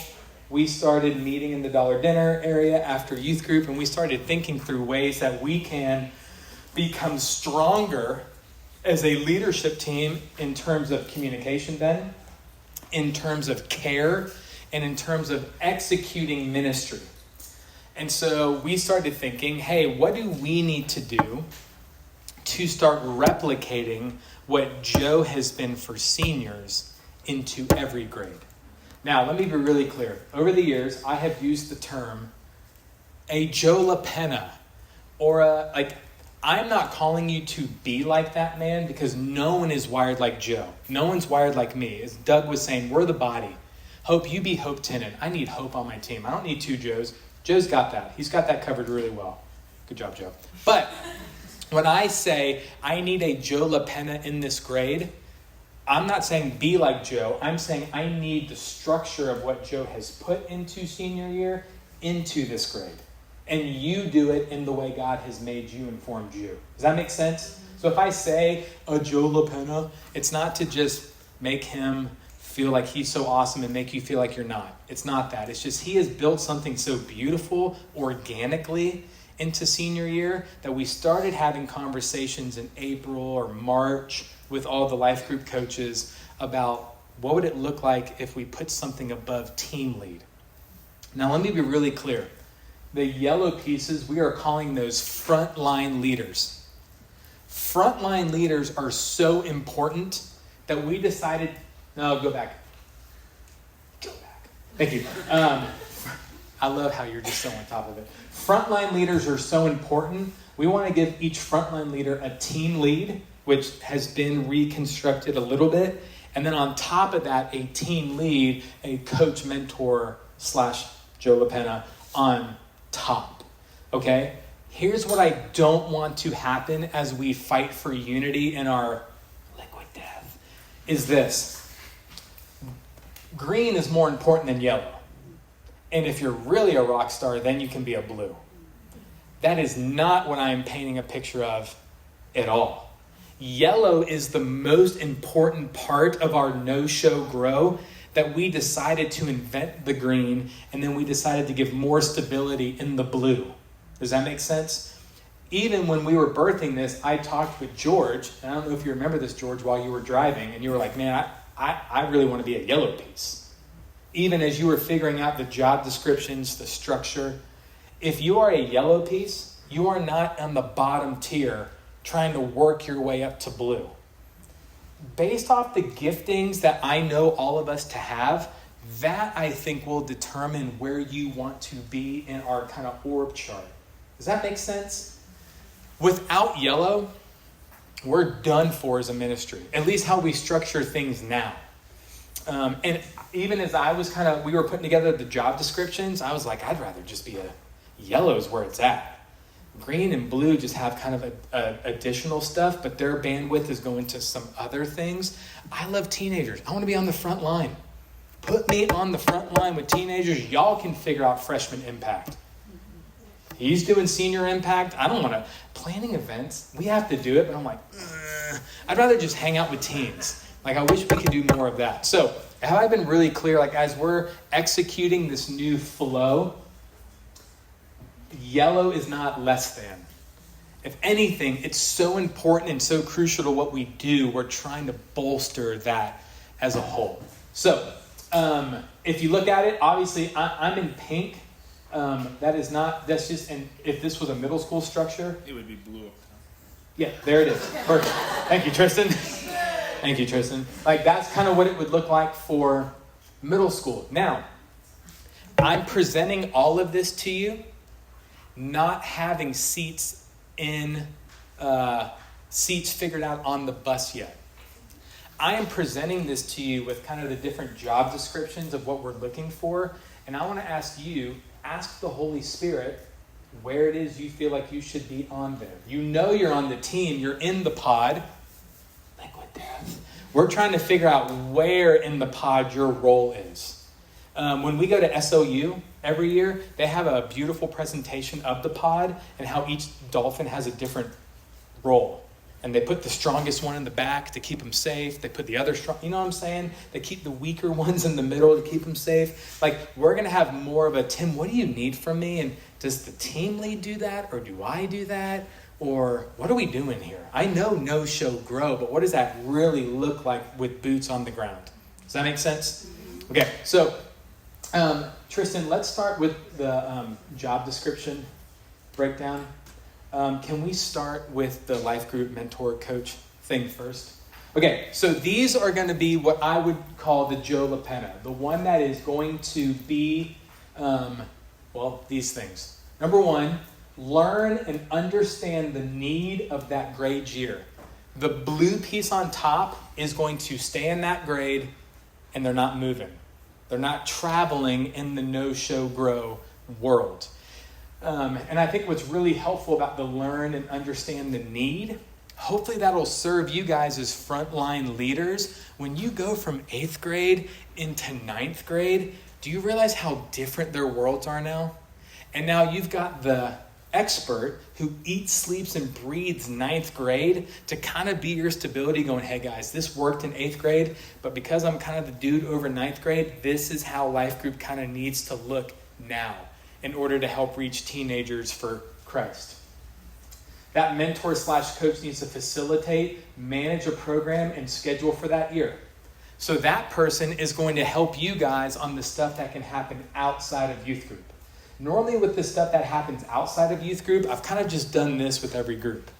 And if there's just someone with high capacity, they're normally the ones leading it, but they're also using that language of, I feel like if I don't do it, it's just not going to happen. And I don't want that to happen to my frontline leaders anymore. This is someone, like Joe does something every year called Senior Impact. It's something our seniors look forward to, but Joe just kind of runs with that, me and him together. And obviously all the other leaders jump in just because they're just as passionate about it, but Joe's kind of the one driving that. But frontline leaders don't have to worry about that as much. They know they have a blue piece that'll be figuring that out. This is the person that will direct report with me.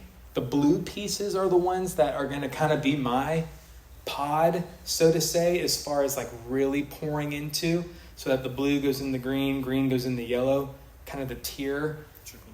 Trickle down, great word.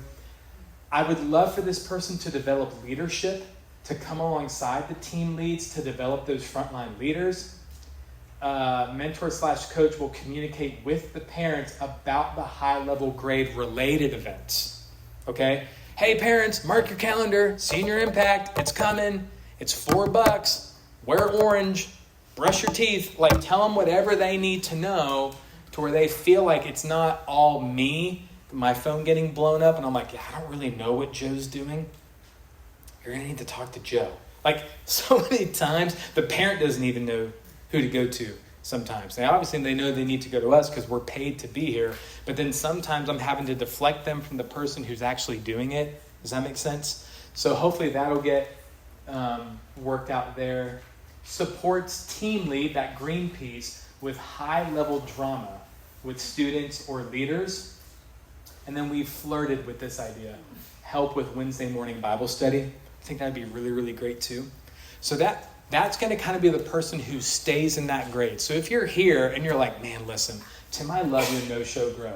I love your whole elevator pitch on when I'm in 7th grade, they'll do anything for you in 11th grade, which I still believe. I really do. When a kid, when they're acne-filled, just hitting puberty weirdos, and love them unconditionally, and you stuck with them until 11th grade, I have teenagers that'll run through brick walls for me. Not because there's anything special about me. I just stuck with them when they were weirdos. Middle schoolers are just weird, but they're awesome. They are wonders to behold. I love middle school. I'd rather deal with their stuff than some of the high school stuff makes me want to cry. But to have a person in there who becomes the expert of that grade, I think we're winning as a student ministry. So we got the blue pieces. Then we drop down to the green pieces, which we all know we've called team leads. So a team lead, they will travel with that kiddo. So this language is just for high school. We're still kind of figuring out what the passing of the baton will look like if you start in 7th grade all the way through senior year. But just for the sake of high school language, team leads, you're rocking with your kids. Second thing, they are the leader/teacher of the leadership team. Now, let me be clear on this. The team lead is not the leading voice in discussion. So if you're a team lead, I don't walk over and go, hey, Jermaine, I'm team lead, so I just need you to be quiet while I do my thing and just be a warm body. No, as team lead, I want to be the one that is least setting the pulse of the group, but then using my frontline leaders to execute life group. So they are the leader of that team. The team lead is going to oversee that grade, okay? Next is they recognize, liquid death. They recognize, that was so gross. They recognize and develop leadership over 4 years with that group. This is big. If you're a team lead, I need someone coming to me and going, look, I know I'm the team lead of this grade, but Caleb Phillips is a rock star. What are we doing to elevate this guy? Because he's, a little bit I know, high capacity leader. And if I see something in him and go, hey, I just see something in you that's just really beautiful as your team lead, let's see if we can see what the Lord's doing here with that. For a team lead to recognize something in my front line, I think there's something very valuable there that maybe I just won't see because I'm not in life groups. So I need that from team leads. They hold the other leaders accountable for no-show grow. So I need the team lead rocking with my front line using Tim's obnoxious no-show grow language. And I need someone to be the broken record player with me. Hey, this is why we exist. Boom, boom, boom. Are we doing this? You're not doing it? Well, then you're doing your own mission and your own agenda. We are a pod. We're a team. Liquid death. This is what we're here to do. Are y'all with me? Communicate with the parents. Now, this communication is different than what the blue piece is doing. The blue piece is talking about the special stuff, overarching things that you do when you're in that grade. Team lead is sending out emails going, hey, pray for us.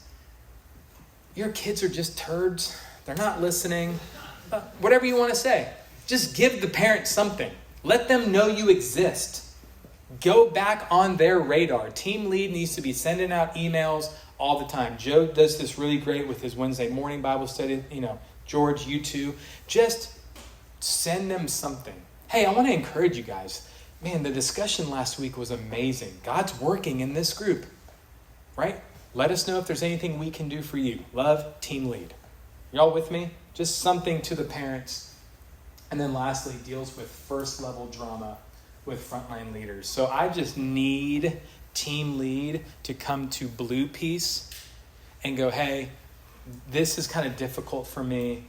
Can we figure this out together? But identifying it and letting us know is really important, because normally what happens is poo hits the fan and it's been festering for a while, and then Tim is like told about it. And I'm like, wait, this has been going on for 9 months? I wouldn't want to be in this life group either. Crap. I don't know how to clean it up. So I need my team lead to kind of have their pulse on this group so we can kind of figure out if there's smoke, there's possibly fire. Are you guys with me? Okay, yellow piece, front line. Personally, my favorites, this is where Tim would want to be. They pour into 2-3 kids every week. Okay? Discipleship can happen outside the scope of youth group. And when I mean pour into, that could be a text message. That could be grabbing coffee at Starbucks. It could be going to a ball game. It could be whatever. But I think there's wisdom, and once you know who your kids are, divide those up in the yellow pieces. Almost give an assignment to each yellow piece and go, look, we're rocking with 17 girls. 17 girls, there's 5 of us. Who do you want? And it's not ownership. You don't own that kid. Like, sorry, Jessica, you can't talk to Carmen. That's my girl. Back off. It's not like that. It's we're going to have some type of structure to where if something were to happen, that leader has a gauge on what's going on with, because there's more of them than there are us, right? So that'd be frontline. Second, no show grow. Isn't it nice that there has been a leadership training where I haven't spent time with a whole segment just on no show grow? I feel like we know that. Do you want to talk about what we're going to do for our new leaders? Because some of our new leaders might be like, what's no show grow? I got you. Yeah. Oh. That's a good question. We talked about it in the back like 5 seconds ago. Yeah, we talked about a lot. As far as new leaders, give me that mic. Here's what Nick and I are going to do. I've got a whole presentation, but we bailed them. We did. Yeah.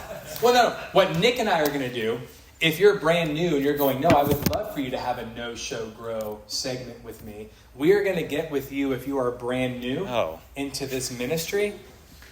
Yeah, that's what I'm talking about. We weren't firing on the same piston. Better get used to it, baby. We're going to get with you and have like your onboarding process, no show grow gold. Linda, I think you were really helpful in years past to talk about sometimes with me, I'm very much sink or swim, but I won't let you drown kind of person. Like just hop in, get to know some people, saddle up, let's go. And I work well with that. If I have some questions, I know where to go. But sometimes newer leaders would just appreciate more of an onboarding process. And normally our new leaders are in your world versus mine. By the time they get the freshman year, they've had some years under their belt. In your world, most of the time with 7th grade leaders are like, where am I? And who are these people? And no show grow. So N-O, no. Like, no. K-N-O-W, no. They just don't really know a lot. So is that kind of helpful? Yeah. So, I mean, I think as for some of our life group leaders that have been here for a long time, you're in the rhythm. And you know kind of how things go, even how to interact with students when it comes to difficult situations. You know, we're talking about dealing with some drama issues, how to handle those and how to work with your team leads and that kind of thing. But for those that are brand new and you're like, I don't even know where to start. So we want to make sure that we have some very specific time for you to ask some questions, for us to kind of give you some coaching on how to interact with your students, how to model great behaviors and all those kind of things, even down to like, hey, I've got some kids that are always distracting. How do I redirect that or disrupt that disruptive behavior in a way that doesn't screw up my friendship or my relationship, my mentorship with them? So there's a lot of things that we'll dive through in that and kind of figure out together. So we'll create a time where we can do that on a deeper level. So good. Any new people, any questions with that? And by new, here's what's so beautiful, guys, by the way. Do you know how many people we have coming off of sabbatical that are new, but they're not new? So Sarah Brantley, welcome back. Pillar, welcome back, Pilar. I know there's more. Gabby, Peter, the Couchies. Raise your hand if like you've served with us and you took. Dawson Martin is back. Which, by the way, I will say, I brag on us a lot. But if you want to know the health of our leadership team, just take a second. Dawson, Josh, Nick, all in the same room, all in the same pod.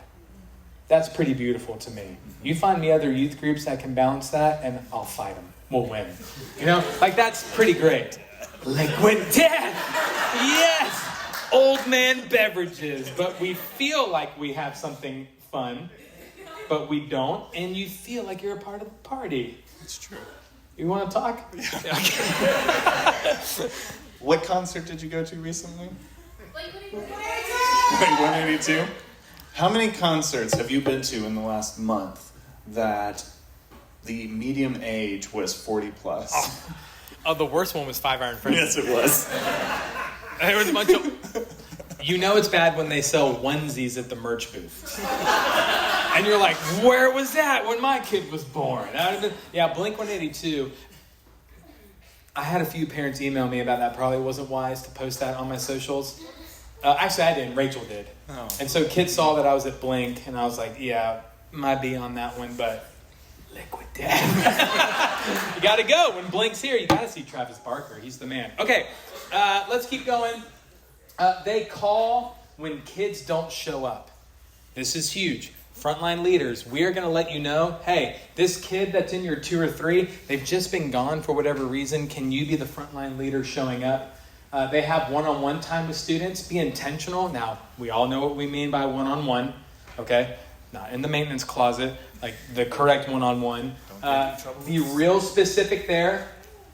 Here's the deal, frontline leaders. I need you to identify the drama going on, obviously, with you or whatever is brewing with students. I think that's great if you're using that language to team lead all the way up to life group coach will be great. They are the first line of seeing the pulse of the group. So there has been year after year where just freshman groups are not all the same. It's not one size fits all. And I think as you guys identify it, that'd be great for the life group person at the top to know. So maybe they are structuring things different just based off maturity level or drama, or if kids want to be there versus don't want to be there, I think will be really helpful. They travel the whole way, no show, grow gold. And this is a new one. So if you're brand new, you've made it in before we implement this. New leaders are not going to make the board until they show consistency for 1 semester. So normally what happens is someone becomes a member, they go through child safety process, they go through explore the experience with Tim, and I go, way to go, that was a lot. You're one of us now.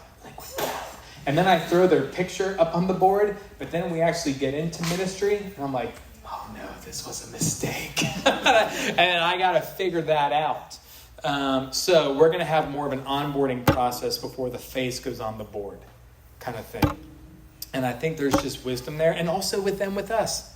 Sometimes we have leaders that go through membership, child safety, ETE, and then they get in here and they're like, this is the weirdest ministry ever. Like, how do I get out of here? So like we have to have a process. When the face makes it on the dollar dinner board, it's like this has been a vetted person who has shown consistency. They're a part of this pod. They're a part of this group.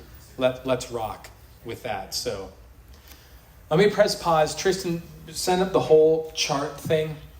Here are 2 things I'm going to ask of you as we are launching this. First, let me just honor Titus, George, Joe, and I feel like there was another person in that mix. And then the coaches, Nick and Suze Ruby, Steve McHale, Ruth Perry, and Mike Cruz. Where is Mike? Wait, is Mike's still in this? Hey, Mike. They all just kind of came to me. And it was a, Tim, we feel this needs to happen. And this was something I did not receive very well. I kind of heard you, and I went home that night like, what are they even thinking? Right? But then I actually got with the Lord. I actually spent time. And this was marinated, where I don't think it was until maybe a month later where I started to come. It was YPS, the ride back. and you've seen a visual. Yeah. Yeah.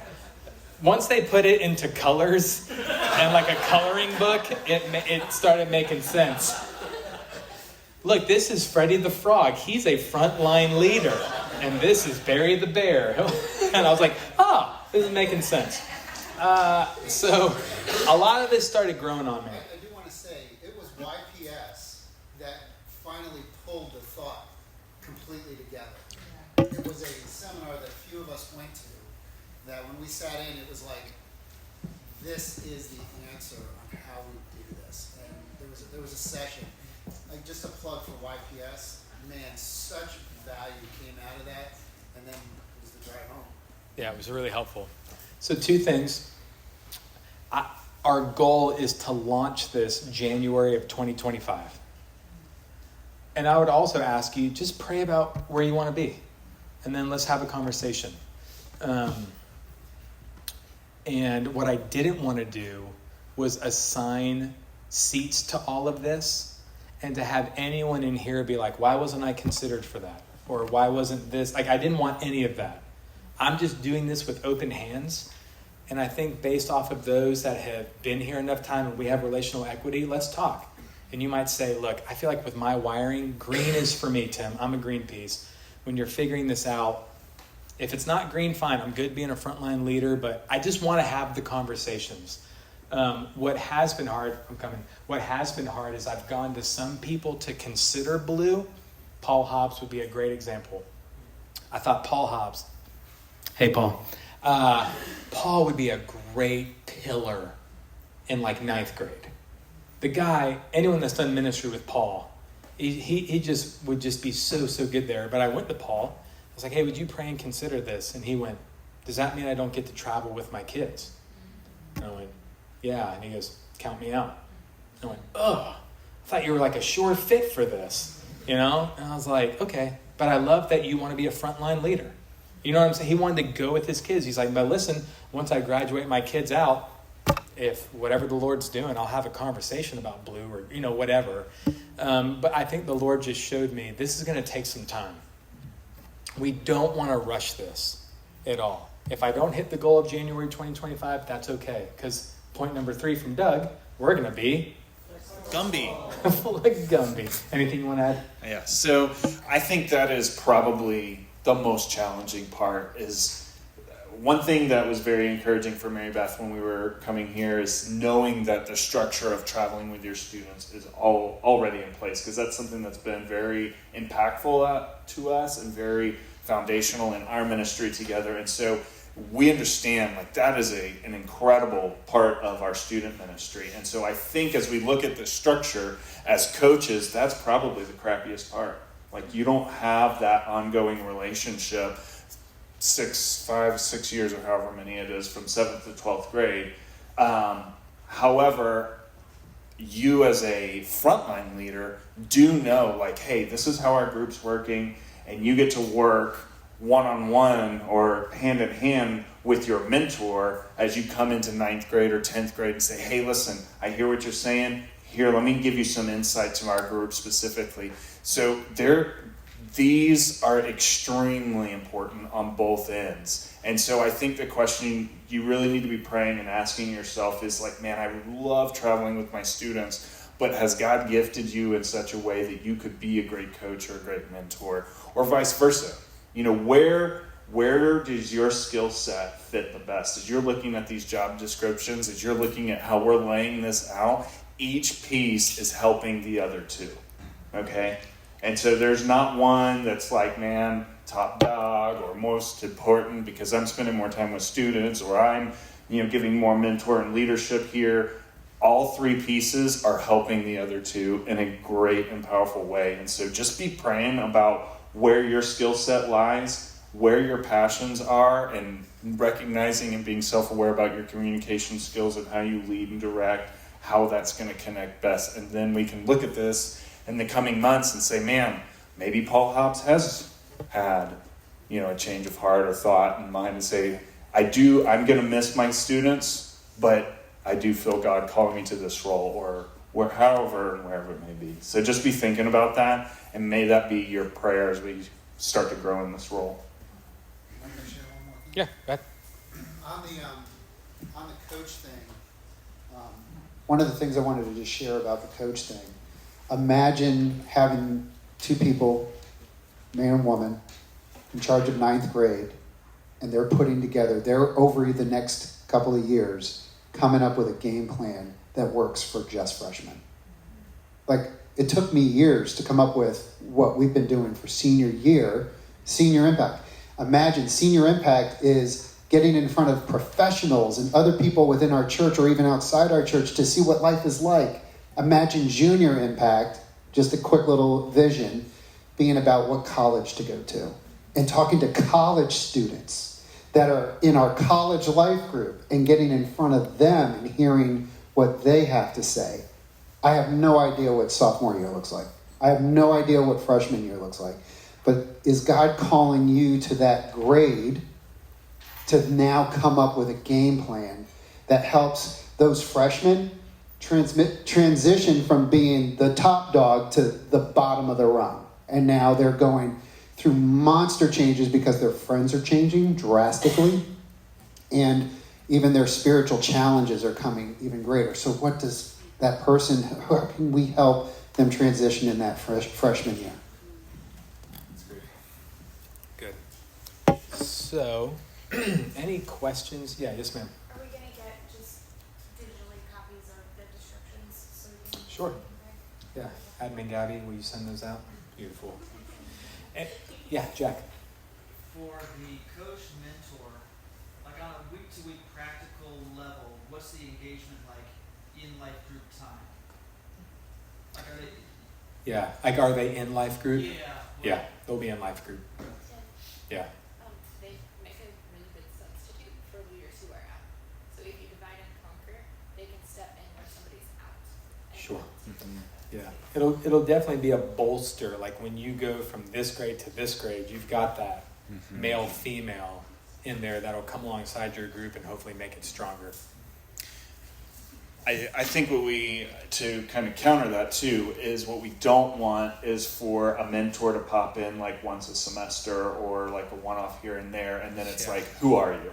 Like coming into our group. So yeah, absolutely, you're going to be involved in life groups on a regular basis, and maybe there's a week where you need to handle, I don't know, something that's going on in your group, but that, as you're thinking about it in terms of life group on a weekly basis, absolutely count yourself in on that time, because that's going to, even though you're there just for the year, you're going to have insightful things for leaders, and that's going to help empower you in your role. Also with blue, this doesn't mean they have, what I don't want is for there to be this expectation for yellow and green to hustle and sacrifice and serve, and the blue piece just comes and goes as they want. No, the same thing I shared about being committed, we're a pod, we're in this to win it, is yellow, green, and blue. So blue doesn't just be like, well, I sent my parent email, I'm planning this, like I'll skip out on a live tonight. Like, I would even say that your commitment level might even be greater because you only have a year to establish that relationship, and if you don't take full advantage of your time, weeks are going to go by and you're not going to have much of a leg to stand on as far as impacting students and having any kind of relationship with them. So in terms of commitment, absolutely that's going to be some, and you know, leadership wise, how can we expect people that we're mentoring and guiding to be committed when we ourselves aren't committed? So yeah. That's big. And I know how I'm wired. Blue would not be a place for me because I tried summer ministry once and I got a different kid every week for summer camp. And I was like, what's the point? You're going to be gone in 5 days. Like, what are we even doing here? And I knew I was wired to where, like, if I pour into something, I'm just so relationally based, where if you give me a kid in 7th grade and go, this is your guy all the way to senior year, I'm in it. Like that, I'm futuristic in thinking, I can hustle kind of thing. So blue would almost, and this is the guy that's running the whole thing, blue wouldn't even be my thing. Like, wow, you have different people every year? No. But you tell that to some people and they light up. So hopefully that answers your question. Yeah. Maybe some shared responsibilities between the green and the yellow. If one of the, I can't even see Tristan, can we get that blown up large? You're saying, are there shared similarities with green and yellow? Yes, like if a team leader is like weak at some points, and one of my guys down here is stronger in those points. Is there flexibility for different responsibilities? Sure. Well, I love delegation. Like if you're a team lead and as you're developing your frontline leaders and you're like, look, I don't like doing this, but Caleb kills it with this. Caleb, can you run with this and do this or that? Absolutely. Yeah, and it's going to be different strokes for different folks, like depending on whatever the case may be. But yeah, sure. Yes. Yay, Tristan. All right, any other questions? Georgie. So I just want to say, as a frontline leader that stays in the same grade every year, because I just don't want to deal with my 10th years. You mean you're going to miss the blessing? Yeah. As somebody, I defer to what I call legacy leaders, the leaders that have been traveling every single, and something we figured out a while back was, it's not the George and Joe show in 12th grade, it's the legacy leaders who have the relationships, and we're here, a coach, mentor, or a team lead is here to supplement or encourage, or maybe you have a connection with one kid. I mean, that makes a huge difference. I had one kid last year who sat in a Bible study and was like, I don't know what I'm doing, and I just need somebody to talk to. And out of that, developed a year-long relationship that is still going on after the student graduated. So I wouldn't focus on the chart. Focus on the chart from an organizational perspective. Right. But be open to, if my coach, mentor, and my team leader aren't here, frontline leaders have to be prepared to lead every single Sunday night. I love the extracurricular, but life group is where it's at. Yeah. And that's where all these other things spring out of. Good. Yep. Yeah. So, just as we talked about the commitment level on each one, and I love seeing some of the, if you want to put in front line or green or blue, whatever, but people who are in each one who I know that are here every single week, because what I know is that their teams in their group know that they're committed to them. Yeah. And when we have somebody who's like the half and half, I got 1 foot in, 1 foot out, I guarantee you your teams know that. And they're gonna be more hesitant to share things with you, to show grow with you, than if you are there every single week. Even if they're not, they know when they come, they're gonna see you there. And so in each one of them, I think as we talk through that, it's like, we need everybody on board, everybody, both feet in. And so I think because we're here not for the other leaders, we're here for the teams. And we want their experience to be the best in 9th, in 10th, in 11th, in 12th. So they're not just looking forward to one grade. And so I think that commitment level spans the colors, because your teams will know if you're not committed, because you're there some week, not there the others. Yeah.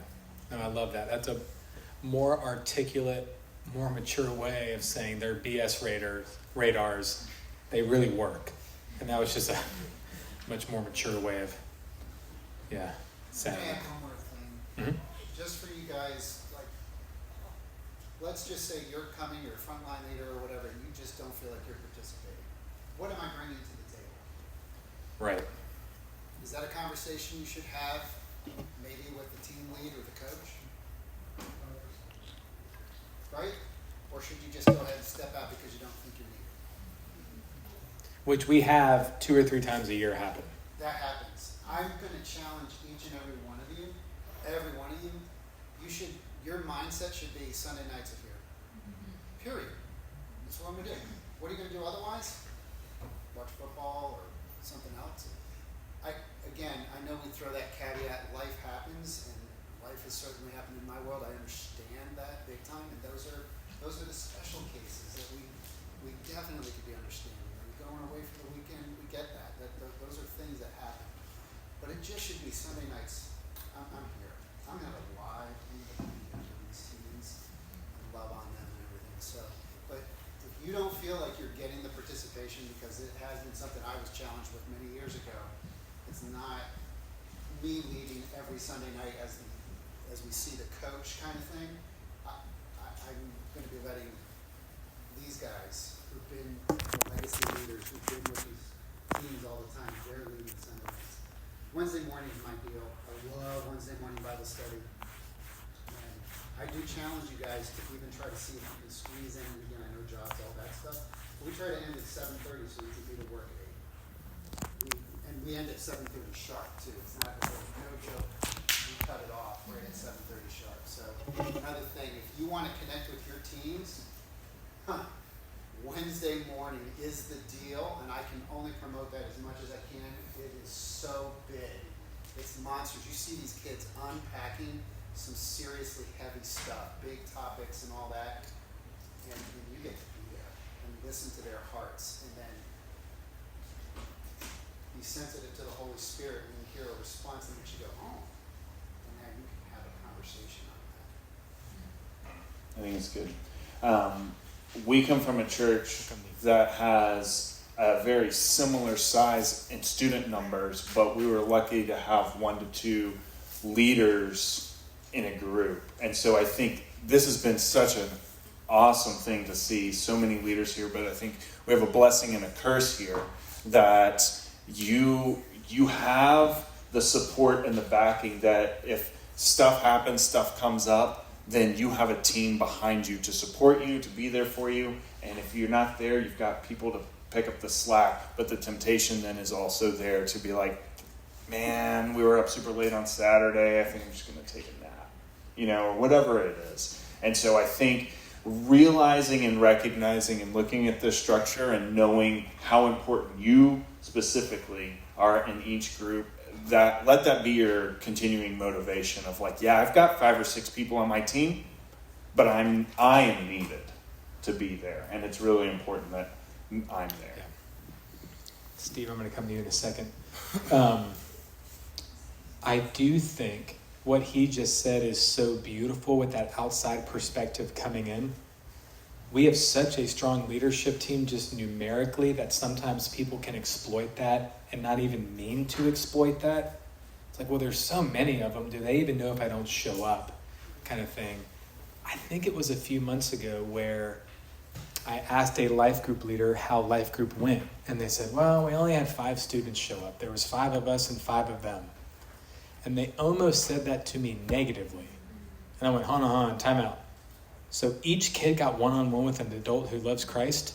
And they went, yeah. And I go, isn't that a huge win? They're like, yeah, but where were the other 20? Okay, we can ask that question later, but were you faithful to the 5? Because if you're not faithful to the 5, will God bless you with the numeric, data that you want back? So forget this whole numbers thing. Numbers is a thing. Numbers is not the thing. Now, we normally average around 250. If for the next 7 months only 100 show up, we're having a meeting. This is a thing. Like, what in the world is going on? But honestly, on Sunday night, I don't even care what my numbers are. I really don't. God's going to bring on Sunday night who he wants to be there. And we're going to be faithful. And we know teenagers. Listen, Sunday morning, an average family that we would say comes full time is 2 Sundays a month. 2. The teenager that comes every Sunday night, the sold on alive, praise God for them. They're not the norm. Normal attendance on Sunday night for our kids would be 2 tops in a month. And we just need to pray that God does something to where they see Sunday night as so important that they can't miss. You guys are going to Zaxby's? That's great. I'm going to have to meet you after my small group kind of thing. So numbers for me, I'm just kind of done there. Even sometimes when the countdown timer's happening, I'm standing in the back and I'm like, where the heck is everyone? We have weeks like that. And then there's weeks where it's like, we don't have enough space in this room. It's like, it's just weird how our attendance can happen. But I think for you guys, no matter what they bring in, let's be faithful to whatever that number is, because we know it fluctuates like crazy. Steve. The only thing I will say with the new structure is that the principle will always remain when you're investing or anything that you want to happen in a positive way. I've thought about it as the way I hear it in my mind is consistency over time will always produce results. Yes. So whether you're a frontline leader or anything else, what am I doing here? Consistency over time will always. It was true in my life, in my youth group growing up. Like I had guys every single week, and I was there all the time doing music. But if I wasn't there, they're calling me. And I can say for Ben and Lauren, for my son Felix, like they've been consistent. And Felix is a consistent kid anyway, but they have been consistent with him, and he recognized that going into his senior year. He's all these years they've been there. So when you think that you don't matter, or you're not talking all the time, or you don't have a specific role, some weeks it doesn't feel that way. Consistency over time will always produce results. Yeah. I think that's perfect. And I want to say something specifically to our middle school leaders is consistency, even on meeting with them, on doing things outside. Don't wait till they can drive themselves to start doing stuff with them outside of Alive. Start this semester in 7th grade. And it's gonna kind of, like when we started inviting some of our 7th graders over to our house to play ping pong, it was like pulling teeth sometimes. But that consistency that we were faithful to brought kids to our house all the time in high school. So as middle school leaders, it's challenging and it's tough to do stuff with them, but I would encourage you to start now building those relationships. Don't have this mindset of, man, I can't wait till we get to high school to when I can start doing this with my students or whatnot. Like, be consistent with them from the jump. And that's true for I would say, every grade. Don't wait till we get further into the semester to be like, maybe at Christmas time we can do something. Half the year's gone by already. Be consistent with them. Yes, ma'am. Just to kind of piggyback off of that, something I tried to do when we were at our church is like look at their school holidays. But also I looked at this from a teacher's perspective as well, and try and capitalize on those days where and I understand a lot of our students are homeschooled and schedules are different. I understand a lot of them work as well, but like Labor Day, I feel like most of us are off, or different days out of the year that we're off and that they're off. I tried to be intentional on those days, and I know school wasn't a problem, or even the night before, which I know we have a lot of nights, but still, just something to think about. Being strategic about when you meet, for sure. Yeah. Pilar. I haven't heard a lot about this, but I do suggest and I encourage any leader, no matter structure-wise, as long as you're part of that group, don't forget that the main piece in all of this, other than the student, is the parent. And I feel that one of the things that empowered me to speak into the lives of the students when I was with them was having that great connection with parents. I had it since 7th grade. Yep. I had coffee with them. I asked about their lives, struggles, and then when a lot of us, Sarah being with me since 8th grade, when we went all the way up, is we got together and we knew, like, you're better at this than I am, you're better at this than I am, all of us, and you split kids that way. How can I really connect with them? And the first line of defense is a parent. Ask them, how is that student? How is your relationship? How can I partner with you?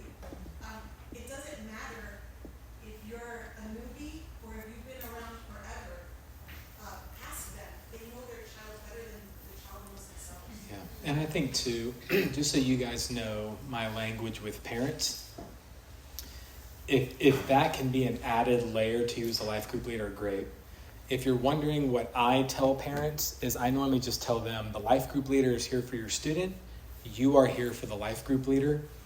And that's hopefully a culture we're trying to start. I think I've used this example before, but when Levi was in the first grade, I don't like first graders. I don't like going on their field trips. But I asked the teacher, what do you need from me? Because I wanted it to be the best field trip for Levi possible. So I'm trying to go back to these parents going, you need to come alongside your life group leader and see what you can do for them to help them be the best life group leader ever, even if you don't really care for whatever this is they have going on. So bottom line with this new structure that we are putting into place, if I were to give it a sentence or a big idea, it would be this. Leadership is not about being the best. Leadership is about making everyone else better. So I'm going to say this again. Leadership is not about being the best.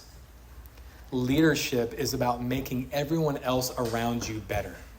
And I feel like with this structure in place, we're all just going to make each other better and stronger and sharper. So any other questions with this before we do our closing bit? Yeah, Les.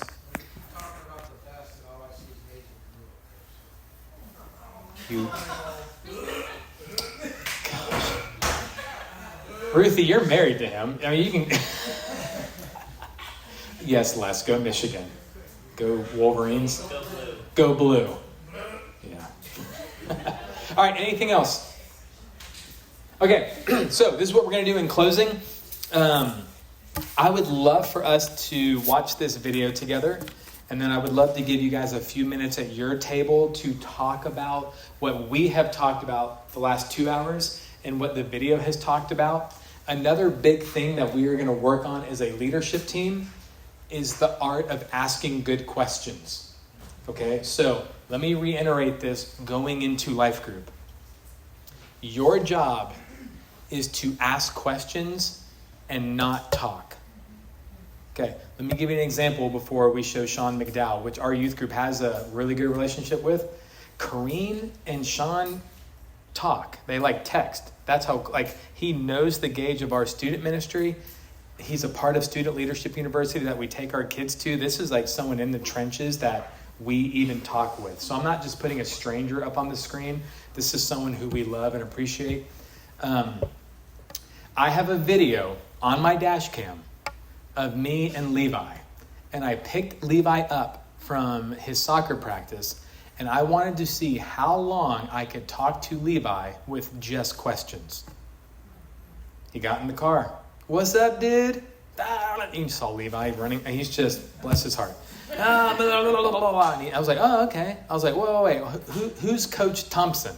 Oh, Coach Thompson is blah, blah, blah, blah, blah, blah, blah. I was like, oh, okay. That's crazy. So he does what? Oh, he does this and that. Oh, okay. That's weird. Hey, do you have any friends on your team? Oh, yeah, Jake's pretty cool. And it happened for the whole ride home, and it was a 31-minute drive. Even when he asked me a question, I was like, uh-oh. Well, what do? And I went, well, what do you think?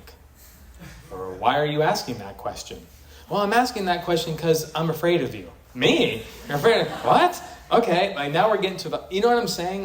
We need to grow as a team where if you go to life group and you think you are re-preaching what Tim or Nick just said, you're missing it. That's not what we're asking you to do. If you think we're asking you to be a professional counselor or therapist, you're missing it. That is not what we are asking you to do. I want you and us together as a team to grow in asking questions and getting them to talk more than you. We're also going to be okay with awkward silence. Joe, you do this really well. And then they're going to learn after 2 weeks, oh crap, if we don't talk, he's not going to talk. And they are very resilient, teenagers are. They'll start talking because they don't want to sit in the awkward silence. But I want to watch this video. And when we're done with Sean, there's going to be a video of just questions for you guys to talk about at your table. And then I have one other thing I want to share, and then we are done. And then actually, we're going to have any remaining questions you have for us. Speaking of questions. So if you've got that video, that's locked and ready to go. This is Sean McDowell. Sean McDowell is probably one of the smartest people I know in leading and with teenagers in the world of apologetics. He's a really smart guy. He dresses like he's in student ministry. He'll wear suit coats with a Spider-Man shirt. It works. He looks really smart, but also looks kind of cool. Like I'd want to hang out with him. So let's watch this quick 11-minute video, and then I want you guys to discuss this at your tables. Ready, set, go.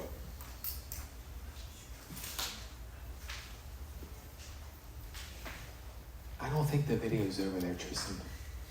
Did you drag it? Oh, you lost your mouse. You want me to come back there and help you? Let's do a quiet chant. Tristan. That's good. It's like not helpful at all. Oh, there you go. Good. Everyone give it up for Tristan. Oh man, I'm dying for you to hear from this speaker. Sean McDowell is a gifted communicator with a passion for equipping young people with a compelling case for the Christian faith.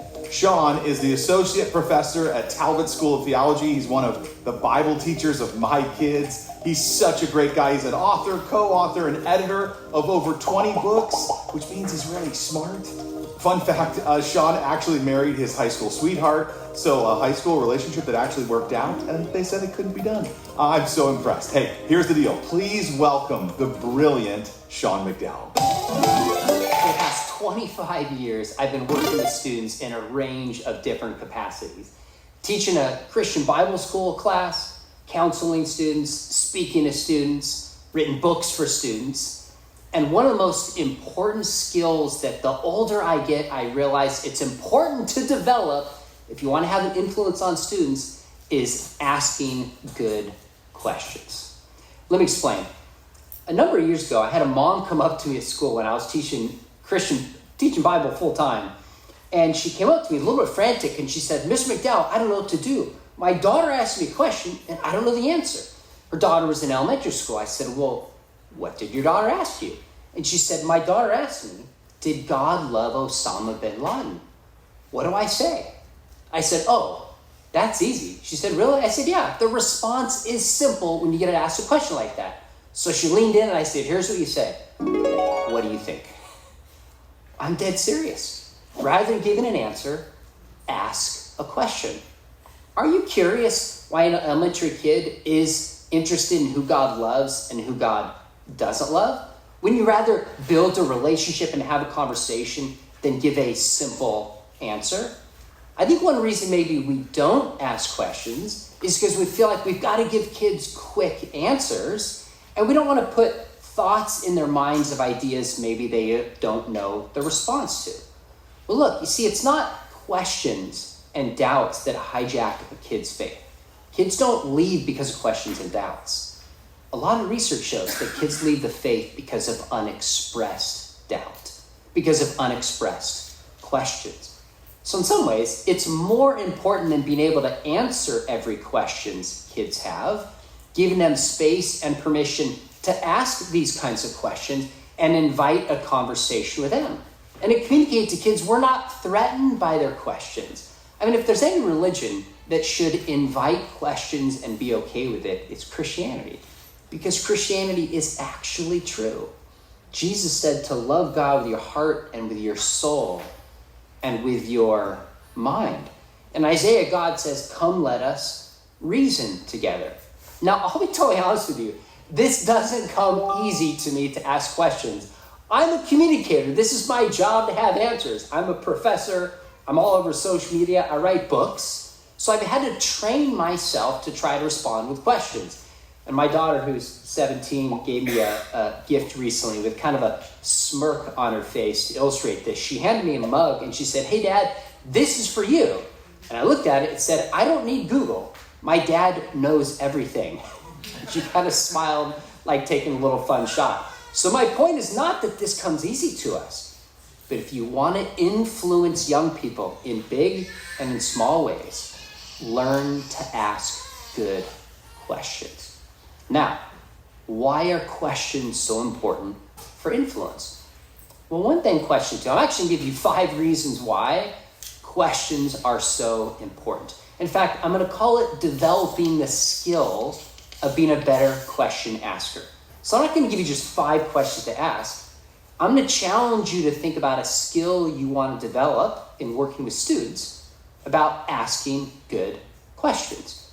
Well, one thing questions do is they help students think. They help students think.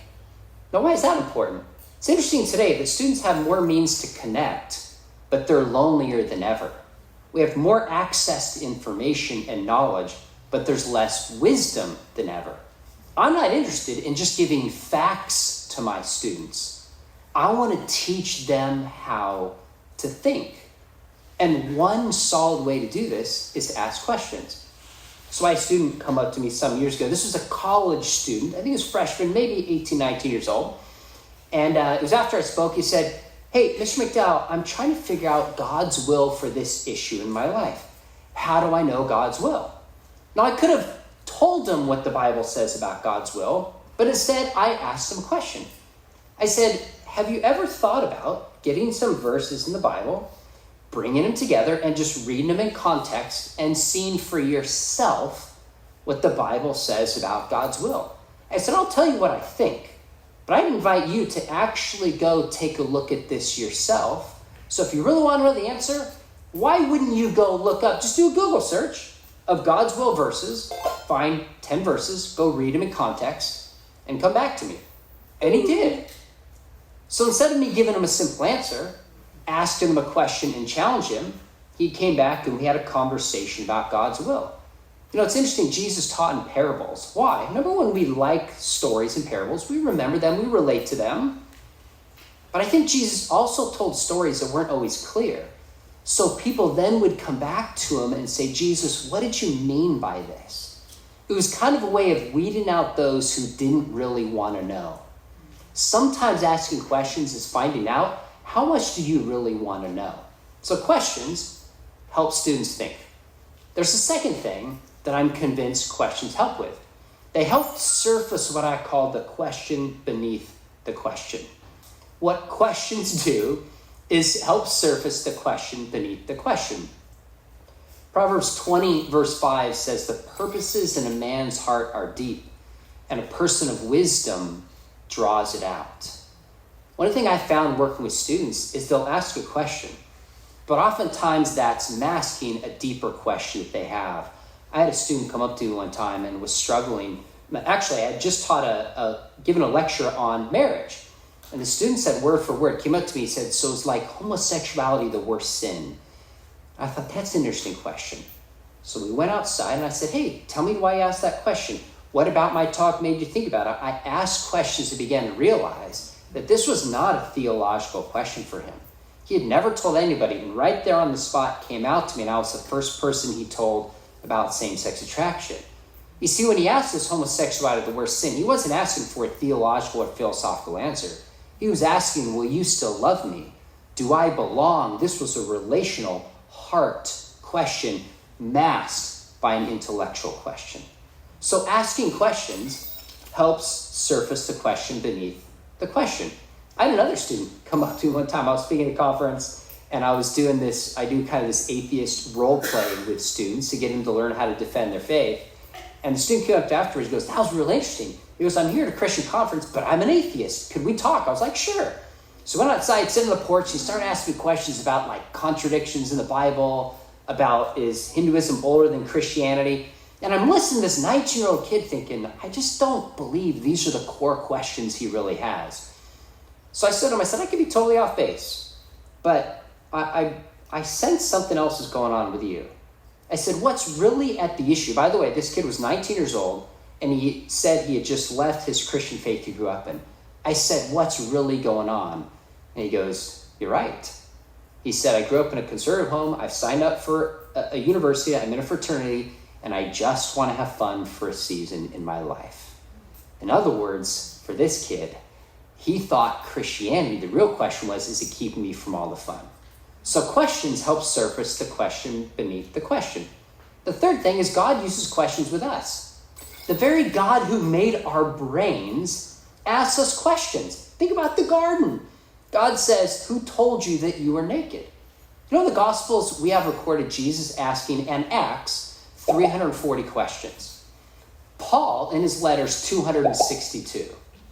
Jesus was asked 183 questions, and he directly answered 8. Why did he do that? Well, if we want to interact with people, let's interact the way God did with us. Number 4 is questions bring clarity. Questions bring clarity. This is something I try to do in my own life and in my own ministry. And something I've learned is so many times I'm answering the wrong question that somebody's not even asking. But by asking questions, I can get to the heart of what someone's really asking. I had a lady ask me one time when I was getting my hair cut. This is right out of college. And I was reading a Christian book. She says, why does God allow so much evil? And I just launched into this apologetic defense. And I began to realize that I was answering this intellectually, and she was emotionally struggling with it. That's why now when somebody asks me why God allows evil, I'll often say things like this. Of all the questions you can ask about God, why that one? I want to hear the story behind it and make sure I'm addressing the real question that the person is asking. The last thing questions do is they help build relationships. I had some friends over one night, and I had no idea this question was going to create such a good conversation. But I asked the fellas, I said, hey, what song best represents your life? And for an hour and a half, each one of us shared about our favorite song and how it represents our life. And at the end, my buddy was like, that question unlocked an amazing conversation. Now, I don't always have that great of questions. That's not my point. But if you want to build relationships with young people, ask good questions. Proverbs 24:3 says, by wisdom a house is built. By understanding it is established.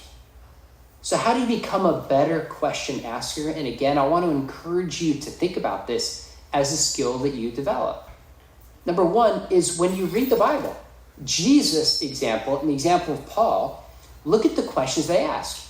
You know, Matthew, there's 109 questions Jesus asked. In the Gospel of Luke, 107, John, 55, and in Mark, 68. What questions did Jesus ask there? Why? What effect do they have on people?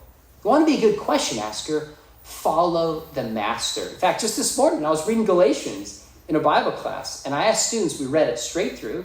I said, what do you notice? One girl raised her hand. She said, Paul asked a lot of questions. I said, good. Why? The second thing is follow people who ask good questions. Whether it's sports commentators or politics or YouTube or podcasts, I follow people who ask good questions. And I'm always thinking, why did they ask that question? How did that question land? And this is something I try to model in my own life. On my podcast and on YouTube, I try to ask questions that are helpful. And I hope in 5 years, if you follow what I do, you'd be like, wow, Sean is getting better at asking good questions. So follow people who you think ask good questions. Now, what are some practical questions? I'm just going to give you a few to start with. Here's some that might help to kind of get the ball rolling. A simple one is simply to say, what do you think? What do you think about X and fill in the blank? And by the way, if a student says, I don't know, here's what you might say. Well, if you did know, what would you say? I kid you not. Half the time they'll give you a response. What do you think about this? Now, if you want to go deeper, instead of saying, what do you think? Maybe say something like, how did that make you feel? That's a great question. Another question I love to ask is when a student says something, I say, can you tell me more about that? I really want to understand. So let me leave you with a few questions. What are the best questions anyone has ever asked you? I bet if you thought about your life, a teacher, a parent, some youth worker asked you a certain question that maybe even changed the trajectory of your life. And then last, how can you become the kind of person in which students will come to you with their questions? Hopefully you'll respond with a question, but when they do, and you ask the right questions, we will be able to speak into their life and make a significant difference. Go for it. So what we're going to do is put up some questions that we want you to talk about at your tables. You're not Christian, you're Tristan. Tristan is switching out the videos small commercial before you discuss. We are going to give you questions to talk about in life group. Feel free to use them. Feel free to throw them in the trash. It's really, really simple. Some people feel tied to our questions. If you feel you can draw out better questions from the text or our time together, we 100% want to empower you with that. So let's talk about this at our tables.